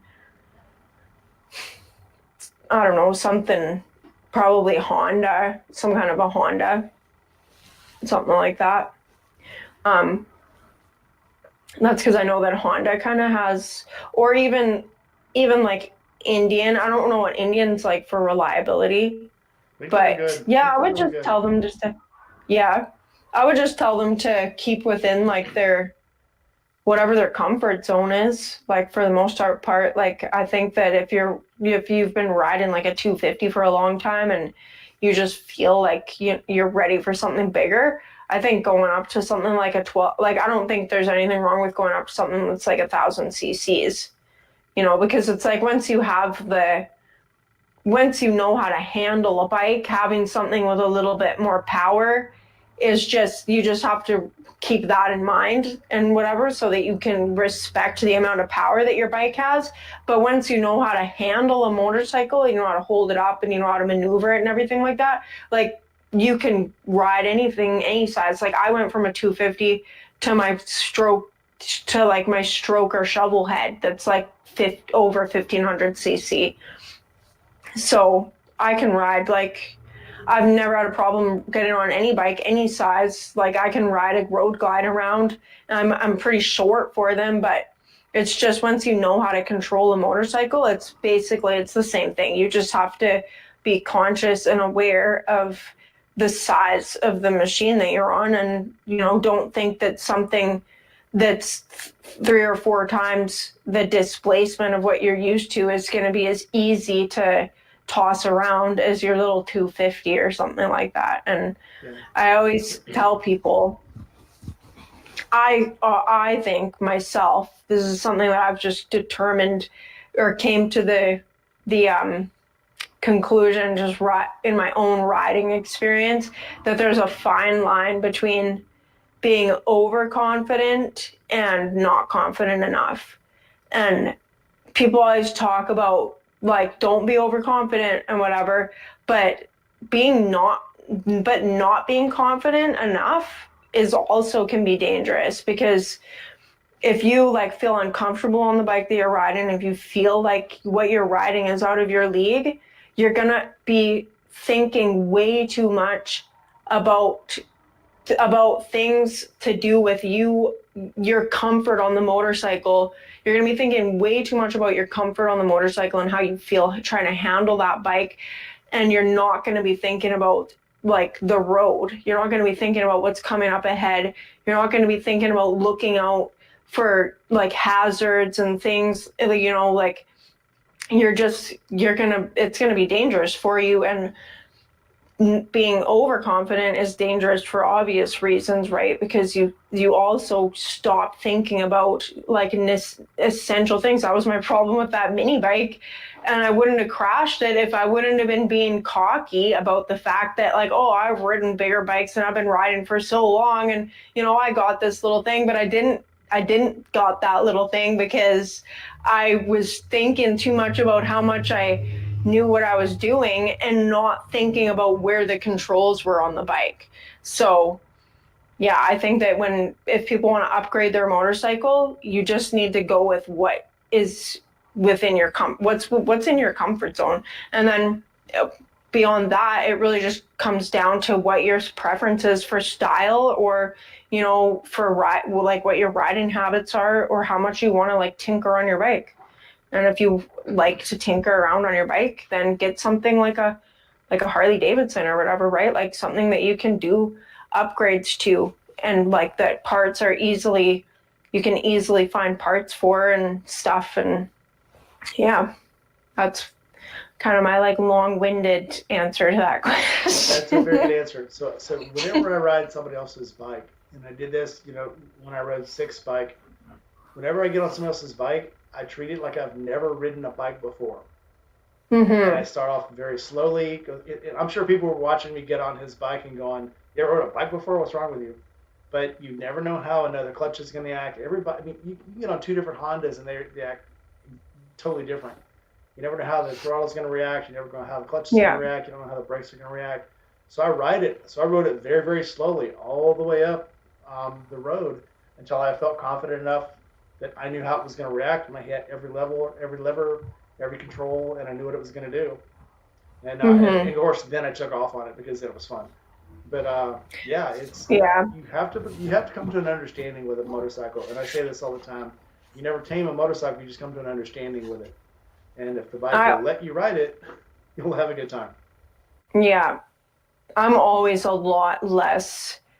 I'm always way more of a cautious rider when I'm riding someone else's bike or when I'm driving someone else's car. Like if I'm using someone else's vehicle, I'm way more cautious, because it's like anything can happen. And even if it's not your fault, if I was like riding the bike and like obeying all the laws and just being like, conscious, like completely aware of my surroundings, and someone comes and like side swipes, someone does anything happens and you end up wrecking somebody else's bike, like I would feel horrible about that. So like even just thinking about borrowing, it's different when it's a rental, because like there's insurance and stuff like that to cover any kind of damage.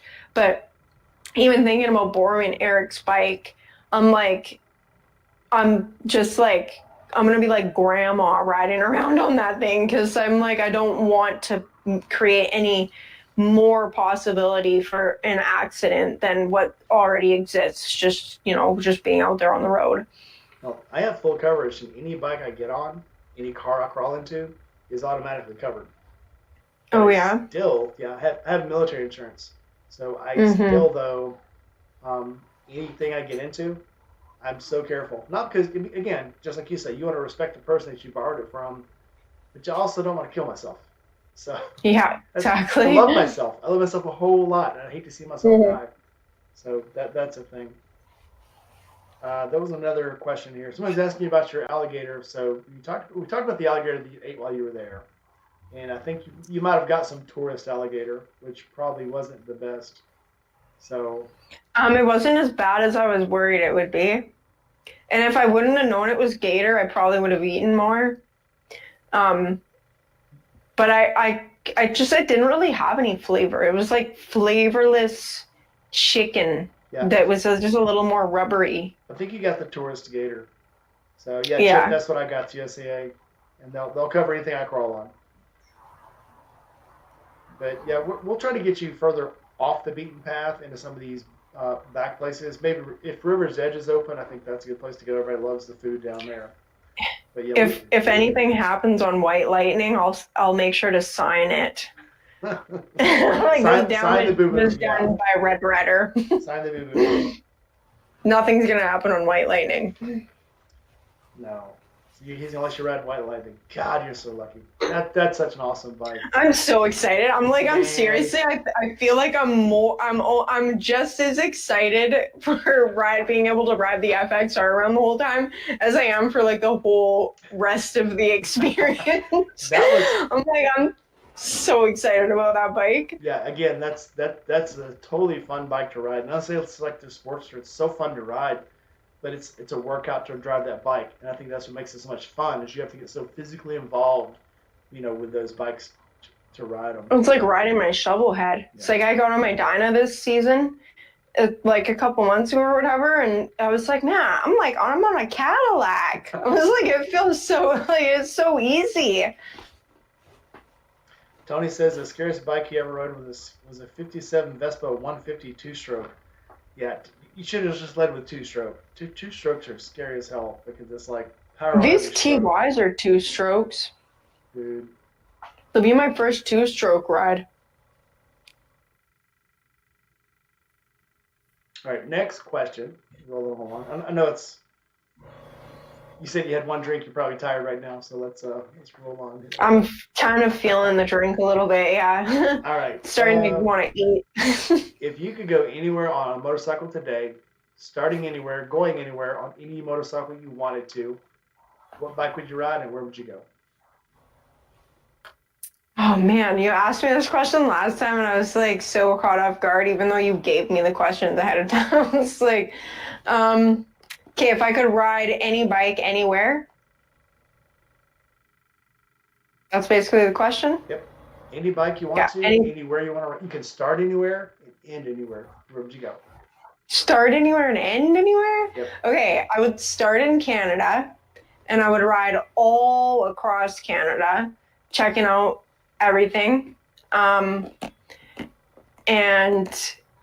oh man, this is such a hard question to answer. I would ride down through like New York. I've always wanted to go to New York. I want to check out like the what is it? There's like a boardwalk in New York. It's like a super famous boardwalk, I think. In New York or New Jersey? I don't know if anyone here lives in New York. Oh, Coney Island? Maybe it's like a really old boardwalk. And anyways, I want to check out the boardwalk there. I don't know where it is. It's anyways, so I'd go down and I would go through some of the cool parts of Florida that I haven't got to see. And then I would like go through some of the lower states and try some of that southern food. And I would definitely I would go through Oregon on my way back because I've always wanted to go to Oregon. And yeah, and I would just come back to Canada. I wouldn't go anywhere like crazy because I feel like the US and Canada are probably the most like peaceful, safe places to ride motorcycles. And what would I ride? That's such a hard question to answer. I know what I would ride because I know later on I'm going to be like, that's the bike I would ride. You can put it in the comments later. Yeah. Give me one for now and you can change it later. What would I ride? I don't even know. There's so many bikes. I feel like I'd want to be on a Decker for a ride like that. Just to be comfortable and have like all my luggage and everything. Yeah. You know what? I'm just totally drawing a blank with that one. So if it was a Harley, pick a Harley you would want to make the ride on. I'll tell you what. A Harley? I'll give you some multiple choices. You know what? I would actually want to do that ride on my shovel head. If I was going to do that. Could you do that ride on your shovel head? Would it be comfortable enough to ride 2,000? Oh, it would freaking suck. It would suck. It would take me like probably 3 months to do that. But and actually, that's not a bad thing. I mean, let's say if you did like a lot of these rides, so a lot of these things, there was one on, I want to say it was on Discovery, and they had it on Amazon. It was a bunch of women riding, and they were seeing America, and they went from maybe Orlando to like somewhere in Texas, and they were only doing like 200 miles a day. But they were seeing all these places, going to all these shops, going to these different touristy spots on motorcycles. So there's not, that's not a bad thing to be able to just ride a couple hundred miles a day because you get to see more of the country. Yeah, that'd be cool. A ride like that, if I was going to do a ride like that on my shovel head, there's some things I would want to put, some changes I would want to make to my bike just to make it more roadworthy, like travel-worthy. And I would definitely want to have like a good riding buddy who can help me, who, if my bike breaks down, can protect me from getting kidnapped with my motorcycle and help me fix my bike. But yeah, I would definitely like. I want to do rides like that on my shovel head. I haven't done any like good rides on my shovel head, and it's just because it wasn't built for traveling. It was built for to be like a bar hopper, essentially, right? Like, so. But yeah, I can't think. I know that there's definitely like. I know the last time you asked me that question, it was like the next day, and I was just like, "That is the bike I would have ridden if I could ride any bike," and I can't think of anything like super cool or special right now. Mark or Greg Windenface says Road Glide, and if it wasn't on my BMW, Road Glide Limited would be my choice. The Because road it's glides are such. pretty comfy. Yeah, I rented one a couple years ago and rode it across Mississippi. Went on a weekend trip, and it was such a nice bike. And it's but the first thing I would chop the catalytic converter off of it because it was so freaking hot. But beyond that, yeah, the Road Glide. And I'm just saying, if you were gonna make a trip like that, if you brought a tall bald guy that was ex-military that was tattooed, people would mess with you less. I'm just saying. Yeah. So because my thing is still I want to ride Route 66, and was planning on doing it in going out to Las Vegas a couple months ago, or not Las Vegas but Los Angeles to see Steve. And then when I started planning it, I realized how long of a trip that actually is, how big America actually is from one side to the other. And I'm like, I'm going to need more than a week to do this. What's the furthest north you've gone? Furthest north I've ever gone, I'm not sure if Des Moines or Columbus is more north. So either one of those, I guess they're as far from here. That's as far as I've gone. So Right. it's 8. You're gonna have to come and try some real Tim Hortons. None of that Wawa wannabe Tim Hortons. Well, I've actually had Tim Hortons. So I've been to Montreal. So I've gone to Montreal Oh, okay. and had Tim Hortons. As far as I actually liked Wawa. The Wawa breakfast is better than Tim Hortons breakfast. the furthest I've actually rode north would probably be when I was in Norfolk. I rode up to was it New Hampshire? New Hampshire. I had a friend in New Hampshire. You guys have a Dunkin' Donuts there, right? I have Dunkin' Donuts everywhere. Yeah. Okay. So, okay, because Tim Hortons, like, if I drink tea, like, I don't really drink coffee, which I need to pack tea with me this time because there was no tea last time I went to the camp out. But I normally drink tea, but if I go to Tim Hortons, they have like steeped tea, so it's like already pre-steeped. Do they have like anything like that anywhere there? Like, do they do like a pre-steeped tea? Well, you have, so yes, if you go to any of these gas stations, they have like Milo's, Gold Leaf, Lipton has a tea, of course, Arizona has a tea that you can get. Yeah, not a tea bag. Not a tea bag with hot water. No. But like in a can or in a bottle. They actually have them in like plastic jugs. You can get Milo's in a gallon jug. So no, but I mean like a hot tea. Like if you're gonna go get like like you can get like a hot coffee. They'll pour you like a brewed coffee like at Wawa or at Tim Hortons, right? Tim Hortons also has like a brewed hot tea that you can just like order a cup of hot already steeped tea, so you don't have to have a tea with a tea bag in it. And like that's like my Timmy's drink. No, I don't think. Well, then again, so if you go to a restaurant, usually if you get iced tea, it's already hot. And they just pour it over ice. So, oh, really? So yeah, you gotta order sweet tea. I've learned. Someone told me that if you're gonna go to the States and order iced tea, it has to be sweet tea, or else you just get like a black cold tea. Right? Yeah. If you just order iced tea, it's just like a black. It comes cold. So I usually if you order sweet tea, it's usually about the consistency of syrup. If you order just iced tea, unsweet, it's basically brown tangy water. So I ask for a half and half, and they'll kind of mix it, and then it's not so bad. But I am bringing tea bags to the camp out, so I drink Earl Grey, and so that's what I'll usually Bigelow, and I'll bring tea to this one, so you'll have tea. Yeah, I normally drink I'm just answering wife unit right now. I normally drink like orange pico with cream and honey. Yeah, I love it with the honey in it. I'll bring you some. I always get local honey. Yeah, Lipton is orange pico, so we'll bring you some tea. Yeah. Don't worry about that. We'll bring it. And then there's a Walmart right down the road. So. I wish that I had I want to bring like all these Canadian snacks that you guys don't get to try there. But carry-on's just so small. Don't worry about it. Just the only person you have to bring anything for is bring me the fully loaded chips. That's it. The all dressed? Yes. Oh, you guys don't have all dressed chips We there? do not have all dressed. The Kroger down here at one time had the ketchup chips, and they only had them one time. And I think they had just had them because they were available, but I've never seen them since. And I'm talking like they have. Okay, you guys have the Tostitos cheese dip, right? Yes. Okay, one of my friends was like, Angel, you got to try this all dressed chips with Tostitos cheese dip. And I was like, you guys are crazy. That sounds disgusting. And then I tried it and I was like, yeah, this is actually like stupidly delicious. So yeah, I'll bring all dressed chip. I got to write a list. I'll bring all dressed chips and we're going to go buy Tostitos cheese dip and you're going to try that. You've never had all dressed? I've never had all dressed. No. Okay, I'm going to bring all dressed chips. I have to remember that. I have had all dressed. You can't get it here.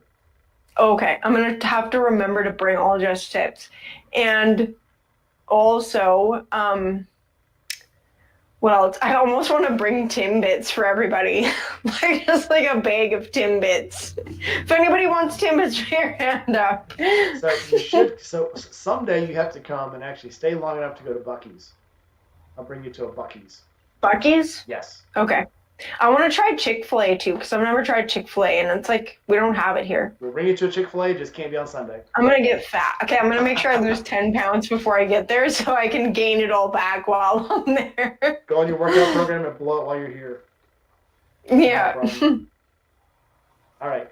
So here's a kind of a personal question. What's the weirdest or meanest comment you've ever received on a video? Oh, man. I don't know, like people say some rude stuff, but I don't get very many bad comments, luckily.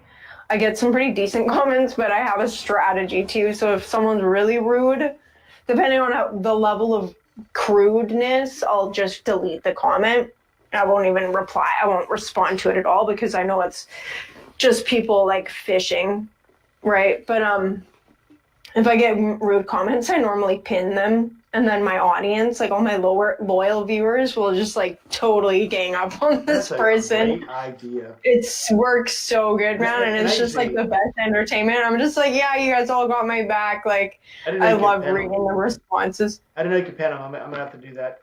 I got one. So when I just burnt the tire off of the BMW. I had a tire on it that I got 9,000 miles off of. Now you're talking about a 900-pound bike with almost 200 pounds of me with luggage. We're talking, 1,100, 1,200 pounds on this bike, and I put 9,000 miles on it. And somebody commented, "You must not know really how to ride because you only burned off the center of that tire. You don't know how to take turns. You don't know how to cut corners. You don't know how to lean your bike." And I'm like, I rode this bike literally 9,000 miles in one direction on almost straight roads. This is America, you don't lean that much, in these corners because this is a touring bike. And and they're like, "Well, I'll show you how to lean that bike." And I'm like, "Really?" As I was on straightaways, and the guy's like, "Well, you could still lean the bike and run it on the sides of the tires, and you wouldn't burn them that much." And I'm like, "Are you trying to troll? Or are you being? What's wrong with you?" And finally, I just quit commenting, and then other people started commenting to it. And I'm like, like you say, I think some people just want to get some attention. Some people just have nothing better to do. Some comments I read, and I'm just like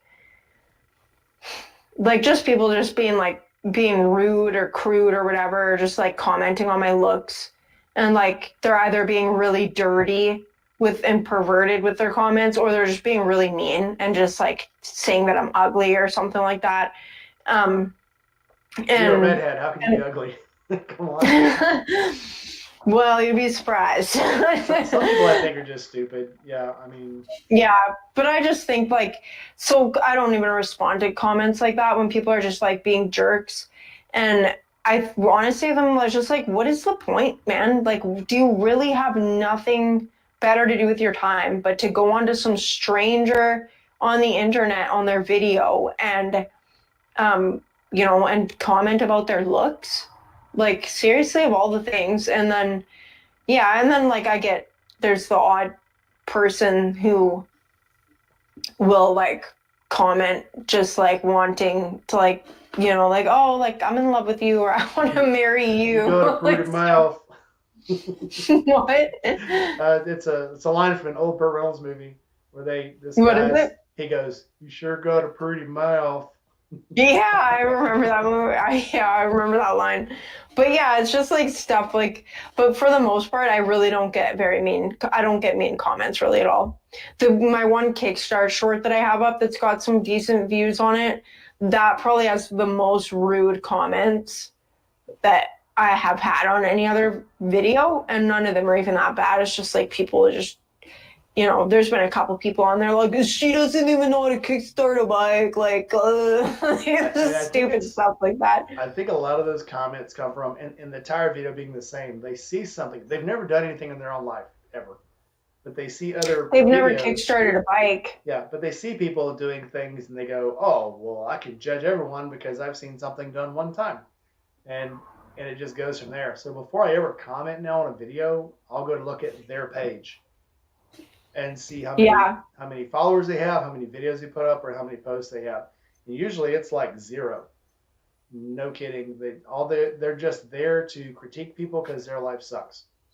I actually so I found out yesterday that somehow I got demonetized on Facebook and Instagram 2 months ago for a short I put up about eating steak.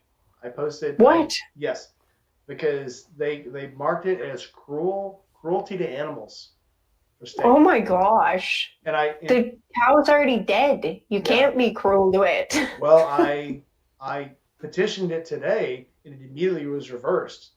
But I went 2 months without monetization. I didn't even know it. Yeah. It's like, these the people, heck? Yeah, do they even know what they're doing when they do things like that? No, it's robots. Yeah. It's robots. Some vegan probably reported you for and they don't for eating cow. You have to dispute it or it stays. So it's kind of crazy. Yeah, I want steak. Okay, we got to make a list of restaurants. We got to schedule the food we're going to be eating so we don't miss out on any of the good camp out foods. Tony asked what part of Canada you're from. I'm from the southern BC part of Canada. Southern British Columbia. West Coast. And up until about 10 years ago, I thought British Columbia was actually on the East Coast. So no, West. I know when Shade Tree's like, Yeah, you're talking about the PNW. When they called me up. Oh, sorry. Go ahead. When they called me up for furthest traveled at the last camp out, and Shade Tree's like, Angel, Red Rider came from Ontario. Like, I'm not from Ontario. Like,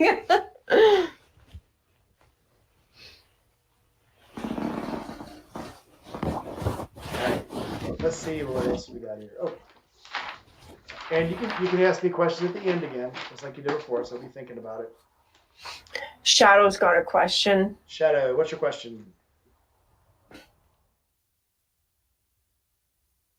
If he's asking if I could upgrade one thing on my shovel, what would it be and why? If I could upgrade one thing on my shovel, man, there's so many things though. Do I really have to choose one? If I could upgrade, like for free, upgrade it. Is that what that means? If I could for free upgrade it? Yeah, you don't have to pay for it. You just want it. What would you do to it? If I didn't have to pay for it, oh man, it's so hard to choose. I would get, I would either upgrade and put in a magneto on my shovel head, ditch the battery, whatever, put a magneto on there, or I would get a Baker 6-speed transmission. It's one of those two things. And those are probably both about the same price. Either one of those things would probably cost about the same to do, which is like AKA not cheap. So what does the show have on it now? 5-speed? It's got a 4-speed. It's got a stock turbine top. Oh yeah, hell yeah. It goes. Dude, I've got a 5-speed on the Sportster. I wish I had a 6. I would definitely upgrade the transmission. I can kick it. Like a magneto would make it easier for starting or whatever. But there's something about, like, I don't Well, a magneto wouldn't look bad on my shovel head, but yeah, that's a bigger job than just swapping out the transmission for sure. A little more involved. Absolutely. Bye, Ghost. Oh, Seven Sentinels in. Welcome in. Oh, hi, girl. Somebody stepping out. Tars.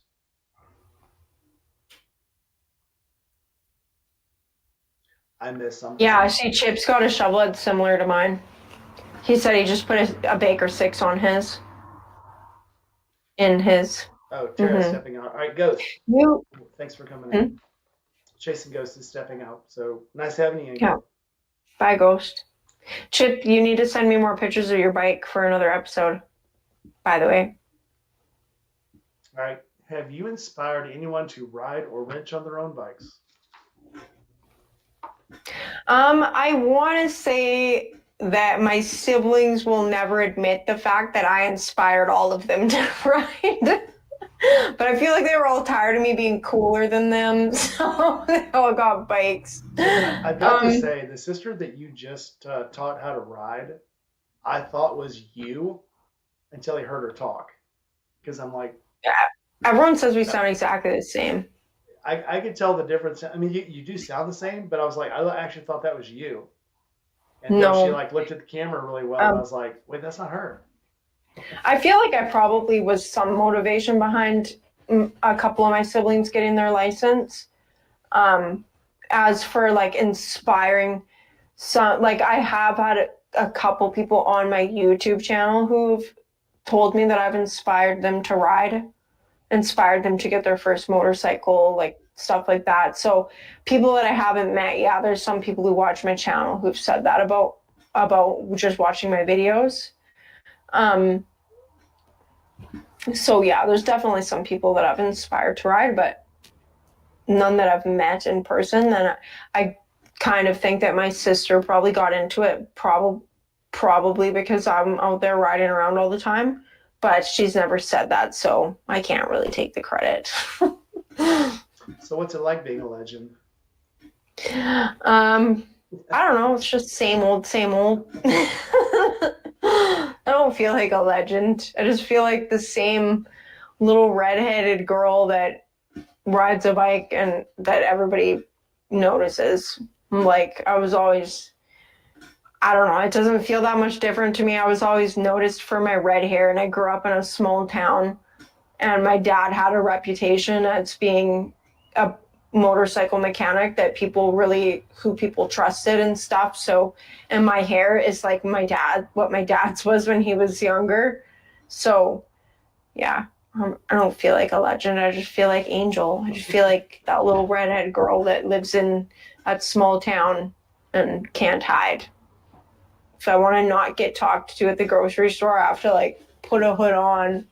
Like that's what was nice about COVID, even though like I'm not going to get into any of that stuff, but it made it super easy to hide. Have a mask and your hood on. It was very Nobody weird. knew who you were. I felt like I was in Japan. Everybody had to wear their masks and stuff. I was like, this is so weird. Yeah, we were one of the first states. Yeah, both of these states were the first ones to the city I live in. The mayor is like, this is stupid. We're done with this. And, oh yeah, no. It was a small town. It's a little bigger now, but I mean, the restaurants were drying up. They could only have so many people in, so they were holding lines at the door. But then the lines were going all the way around the restaurant because we had to be 6 feet away. And so crazy. And the mayor was like, "Okay, this is stupid. We're gonna go on about business," and we did. So, it wasn't like that. So. Yeah, we didn't. It wasn't like that for us up here, but. Probably not a topic that I want to talk too much about on YouTube. They're going to get you. Yeah. Yeah. So we won't talk about that anymore. Okay, if you could tell a new rider one thing you had to learn the hard way, what would it be?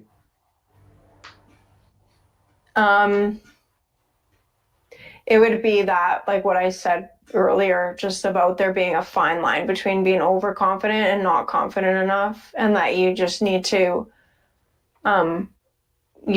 make sure that when you're on your motorcycle, like remind Pardon? Wife unit had to step out, so we're just going to tell her goodbye real quick. Okay, bye, wife unit.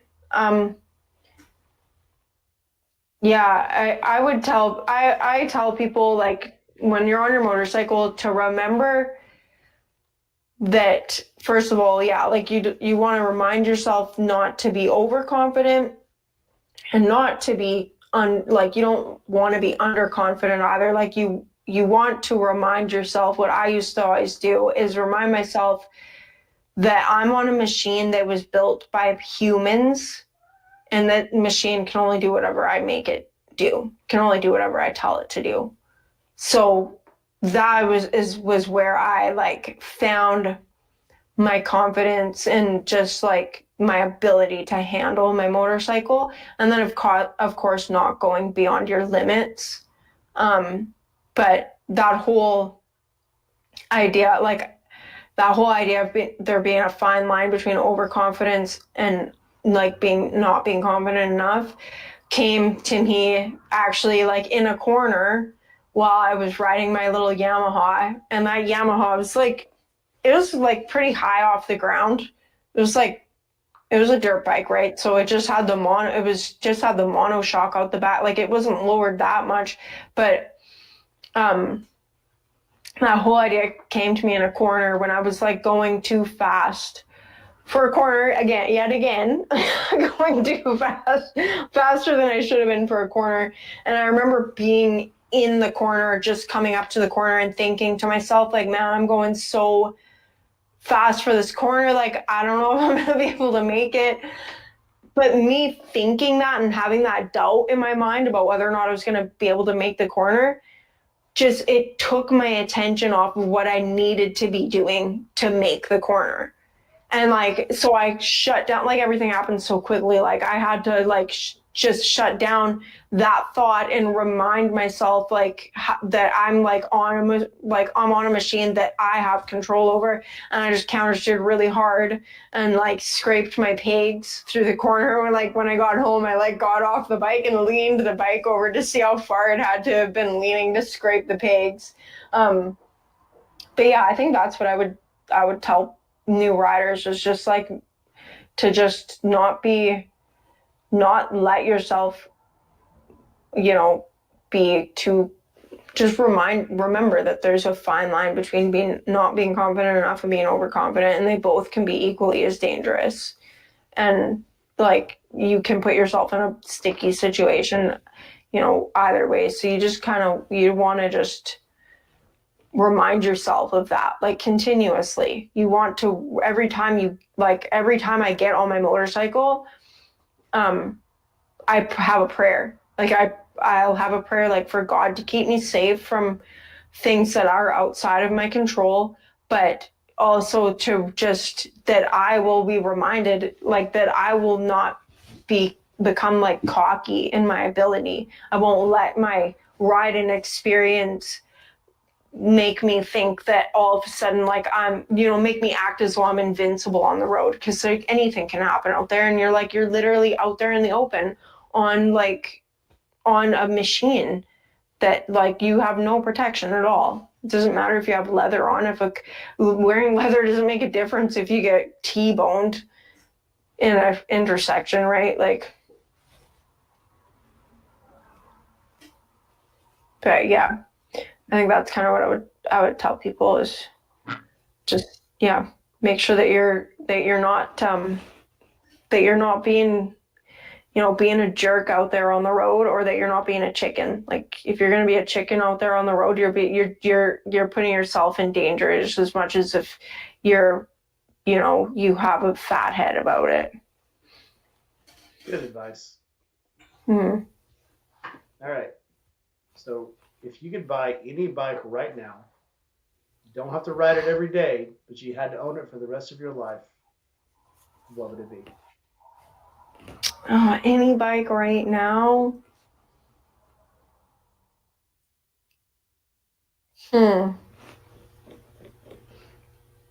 I would buy. Oh man, why is this so hard? I really want a knucklehead. I really want, like, a Oh man, it's so, you know what? No, I would buy a flathead. Well, it wouldn't be does it have to be a complete bike? I'm gonna say yes. Probably. Okay. If I was gonna buy if I was gonna buy a bike right now and have to have it for the rest of my life, I would buy. Oh, it's so hard. Why is it so hard? I would probably buy like a Heritage. I'd probably buy a '90s Heritage, like before the twin cams, like a touring bike. I really want like a bike that is just like set up for like just doing long road trip. No, scratch that. I would not buy that. I would buy some kind of I would buy a dual sport. I'd buy a dual sport of some sort. And I don't know much about any dual sports at all, so I don't know what exactly, but I would buy a nice dual sport. Like that's the kind of riding that I want to get into. I want to be able to go out into like the dirt roads, and like these TYs are going to be okay for that, but these TYs are not going to be able to be street legal. So if I want to ride them anywhere, I'm going to have to either break the law or I'm going to have to load them in the back of my truck and find a dirt road. But I would buy a dual sport, like 100%. All right. If I was going to buy a flathead chip, I really want a flathead bobber. I want to build a bobber out of a flathead. Bruce, nice having you in. Have a good evening. Bye, Bruce. All right. Flip side of the question: what bike would you want to ride just one time, knowing you could never afford it or never get on it again? Once you get off the bike, you're done. You just ride it one time. What would it be? These are like the hardest questions for some reason. Hmm.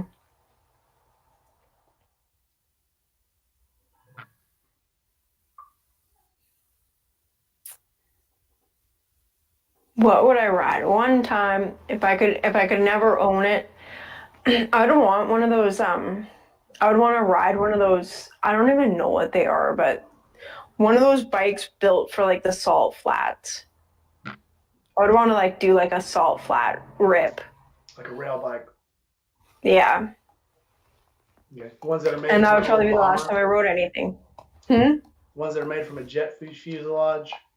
Mm-hmm. That would probably be the last time I rode anything because I probably would just, it'd probably be the end of me. The first time you take it easy, at least for a while. That's why I say the first one time, because if you got on it again, then all your fear is gone.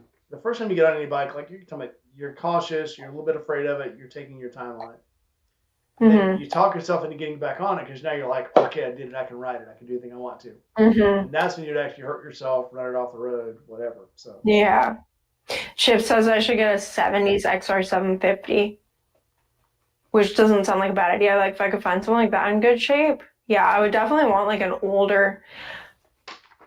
Well, I would want an older dual sport just because like I do like the older Jap bikes and stuff. But I feel like a water cooled something would be good too. And Chip, my friend, inherited two 45s, three engines, but two 45s. You've probably seen his bike in a couple of my videos, and two 45 WLA flatheads. And one of them he's gonna restore to being like completely. He's gonna like restore back to being the military version of the bike. So we'll see how long that takes him, but yeah, it's gonna be cool.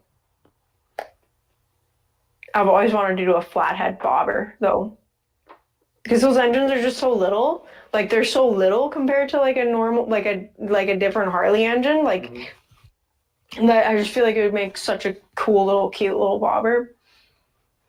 do you have any I mean, is there any around you can get? You got any ideas on one? I'm sure your dad does. Would know where to get one.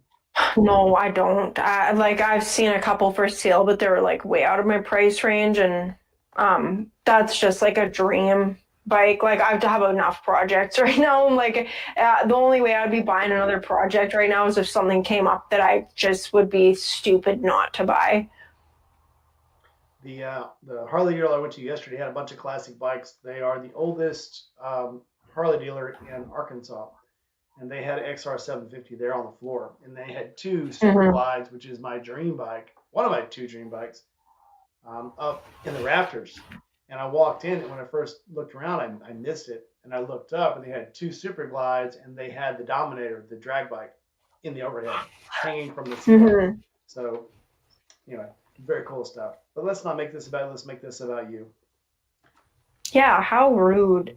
Going down to the last few questions. What is the one thing you will never take a road trip without? And thanks for everyone for hanging out so far. I know it's getting late. Let's try to wrap this up. What's the one thing you'll never take a road trip without? One thing I'll never take a road trip without clean underwear. Good answer. Good answer. Especially the way you ride. I've seen the way you ride. Snacks. Snacks. I'll never take a road trip without snacks. No, I take my multi-tool with me anytime I go anywhere out of town. I always have my multi-tool, so that's one thing. I don't know what, like it's saved me a couple times. It's helped me out, but my multi-tool I always make sure to have on me. Okay. No matter if I'm driving or riding or if I'm going for a day trip or what. Like, yeah, I always have my multi-tool. Yeah, tools are always a good go-to. Yeah. I never go without one in the bag. Right. Yeah.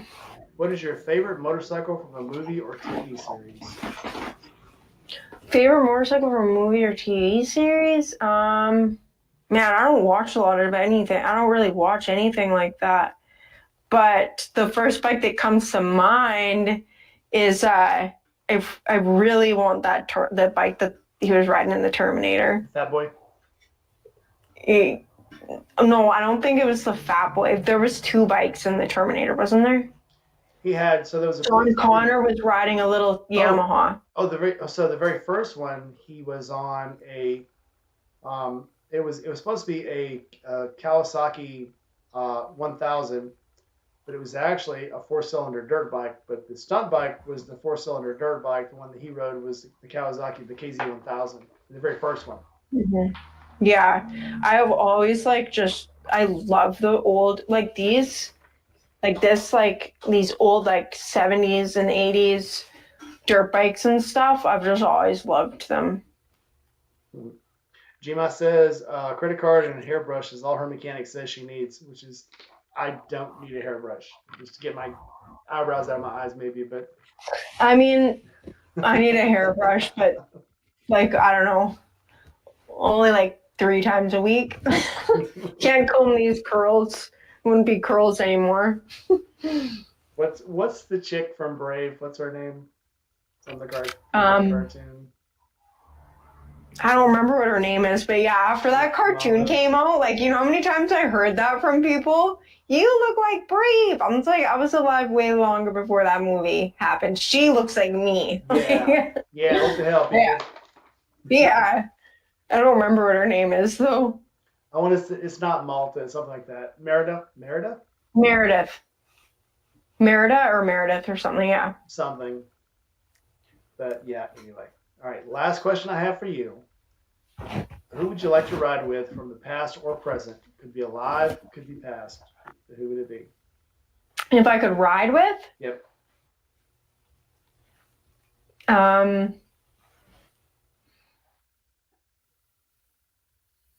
You have a very devious look on your face. Who are you thinking about? Angel. I'm trying to. No, I'm trying to decide. I was it'd be cool to ride with Jesus, but I don't know if you'd catch Jesus on a motorcycle. Oh yeah, you would. Come on, he hung out with all the lowlifes and. I always thought Jesus rode a dinosaur though. Well, there's a good question for you. What kind of bike would Jesus ride? Jesus would probably ride a Goldwing because he doesn't have time for fixing Harleys. He's got too many miracles to work. Well, he can fix it himself. That actually would never break down. It would be blessed just from him sitting on it. But yeah. Jesus would ride a shovelhead just to prove he could fix it. Jesus would just ride something that blends in. Yeah. Yeah, who would I ride with?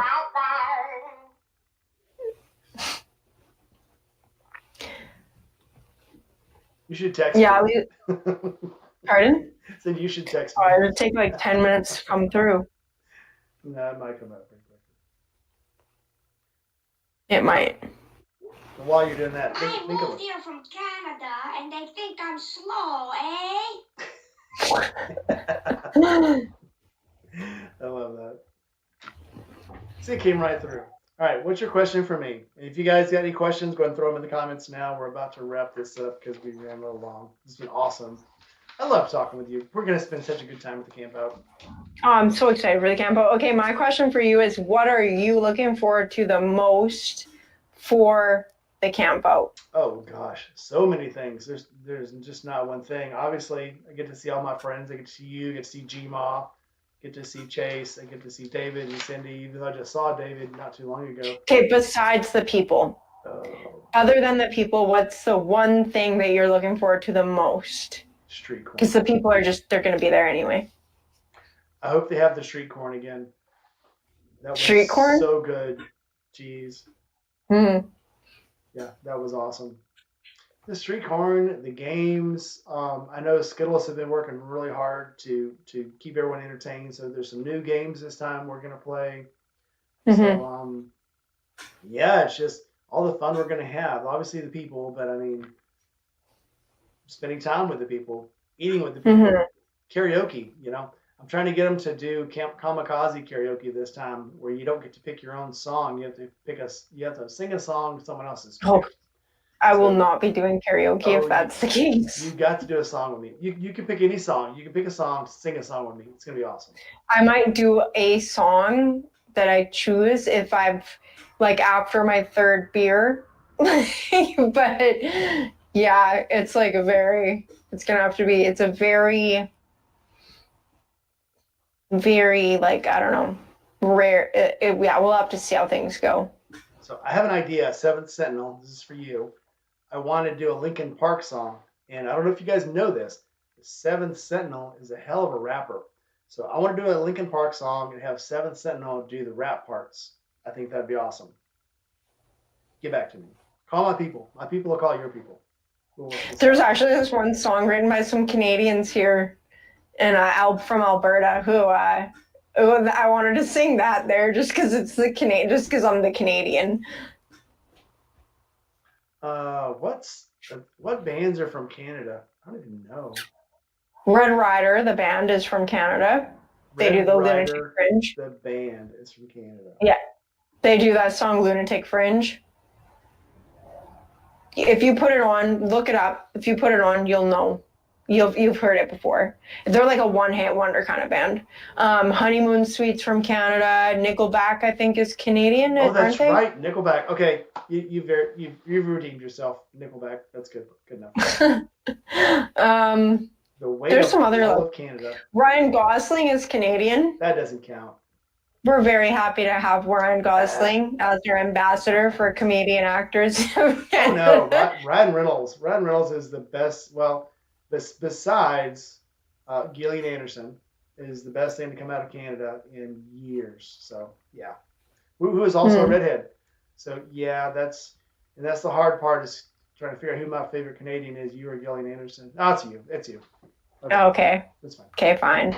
Okay, fine. I'll be your favorite Canadian. Well, you beat out Ryan Reynolds. That's saying a lot. I'll have to look up the Lunatic Fringe. I think I know the song you're talking about. I think it was an old 80s song, right? Yeah, like, okay, did I say Ryan Gosling? I don't freaking know who Ryan Reynolds and Ryan Gosling are. Ryan Gosling is the fake one who can't do anything, and Ryan Reynolds is a really cool one who plays Deadpool. Okay, that's what I meant. Ryan Reynolds is from... Okay, that's good enough. Yeah. Okay, so I don't know who this Ryan Gosling guy is, but... He's the Notebook guy. That's why I just...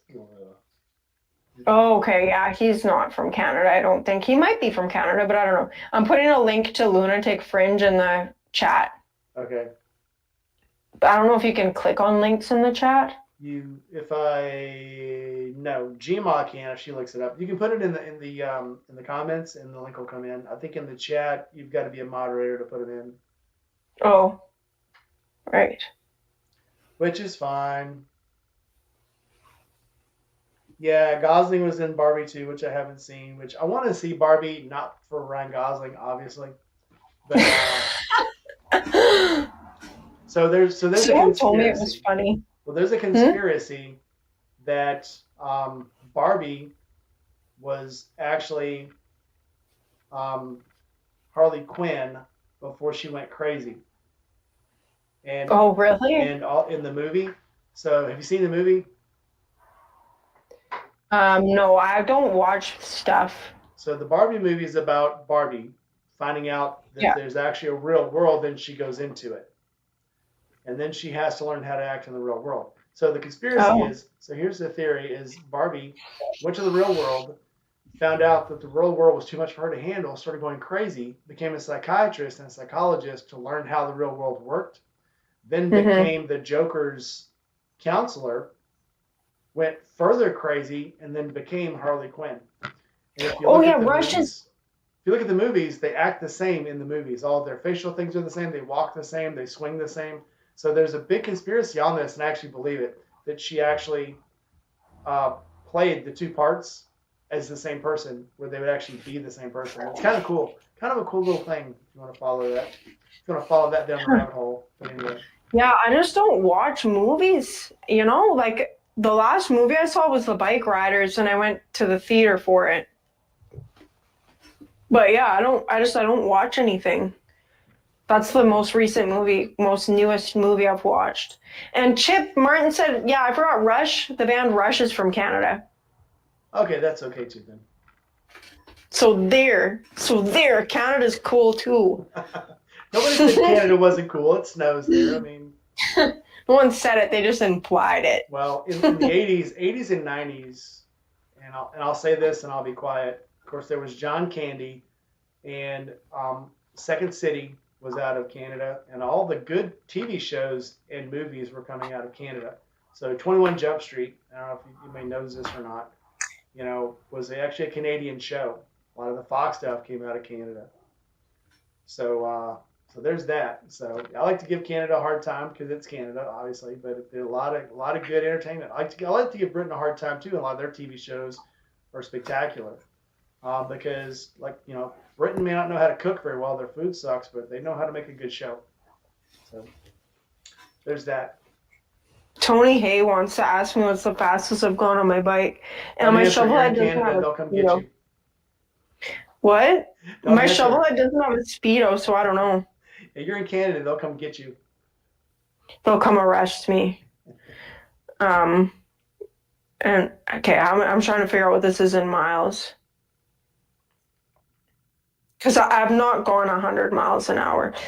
I've gone, oh, that's pretty fast, actually. I've gone like the fastest I've ever gone on my, that I know of on my Dyna is like 90 miles an hour, 85 to 90 miles an hour. Gets a little wiggly at those speeds in the corner. I'll, You don't I'll, want to I'll, take a corner. I'll say this because it wasn't in Canada, but when me and you were coming back from getting your Sportster, we were going pretty Hmm. fast. And I won't say how fast we were going, but I got back up on the Oh, you were highway home. and I opened it up and I was like, oh shit, I forgot she was behind me. And I turned around and you're like right there. I'm like, she has no problem with this, which is funny because Yeah. Gma is the same way. When you're on the open road, free run. So it's gonna be fun to ride if I can get a bike there this time with you and Gma. If I go riding with you guys, I fear for my life because I'm gonna try to keep up with you guys. And I know you're both just ride like the devil. I'm so excited to be on that FXR, man. Like, I'm so freaking excited for that. I can't wait. I don't know. Yeah, Eric wasn't in the chat at all tonight, was he? No, Or was he there at the very beginning? I did not see him come in. Yeah, I But, guess maybe he didn't know that it was happening. I don't know. I know he commented. He liked the thumbnail. He kind of got busy. Yeah. Anyway, Gma says as well. I should fear for my life. No, Gma is fun to ride with. When I rode with Gma here in the Yeah, I'm looking camp out before last, we were riding together, and we literally left somebody in the dust and forgot we were even riding with anybody else because we were having so much fun. And when we went to get off the highway, she kind of pulls to one side and she's like, "Have you seen so and so?" And I'm like, "Oh, I forgot he was with us." And he finally did catch up, and he goes, "You guys ride fast," and I'm like, "This is just how I ride." But anyway, I'm gonna let you guys get to bed. Normal riding. Everybody, we've had fun. I'm glad everybody got to come in. So I will say before we leave, I'll say if you haven't done it yet, go to www.forgottenneedlesflorida.org, donate, buy a raffle ticket, get your ticket to the camp out, or just say hi and tell everyone hello. So, but with that, as much as I hate to, Red, you stay on. You're going to be here for a little bit. Okay, thanks for. Yeah, like, comment, subscribe, hit that bell. Say your goodbyes. Say your goodbyes. Bye, everybody. Come see me at Forgotten Angels in 2 weeks. I'm so excited. I can't wait. I am too. All right, everybody. Thanks for coming out. Bye-bye.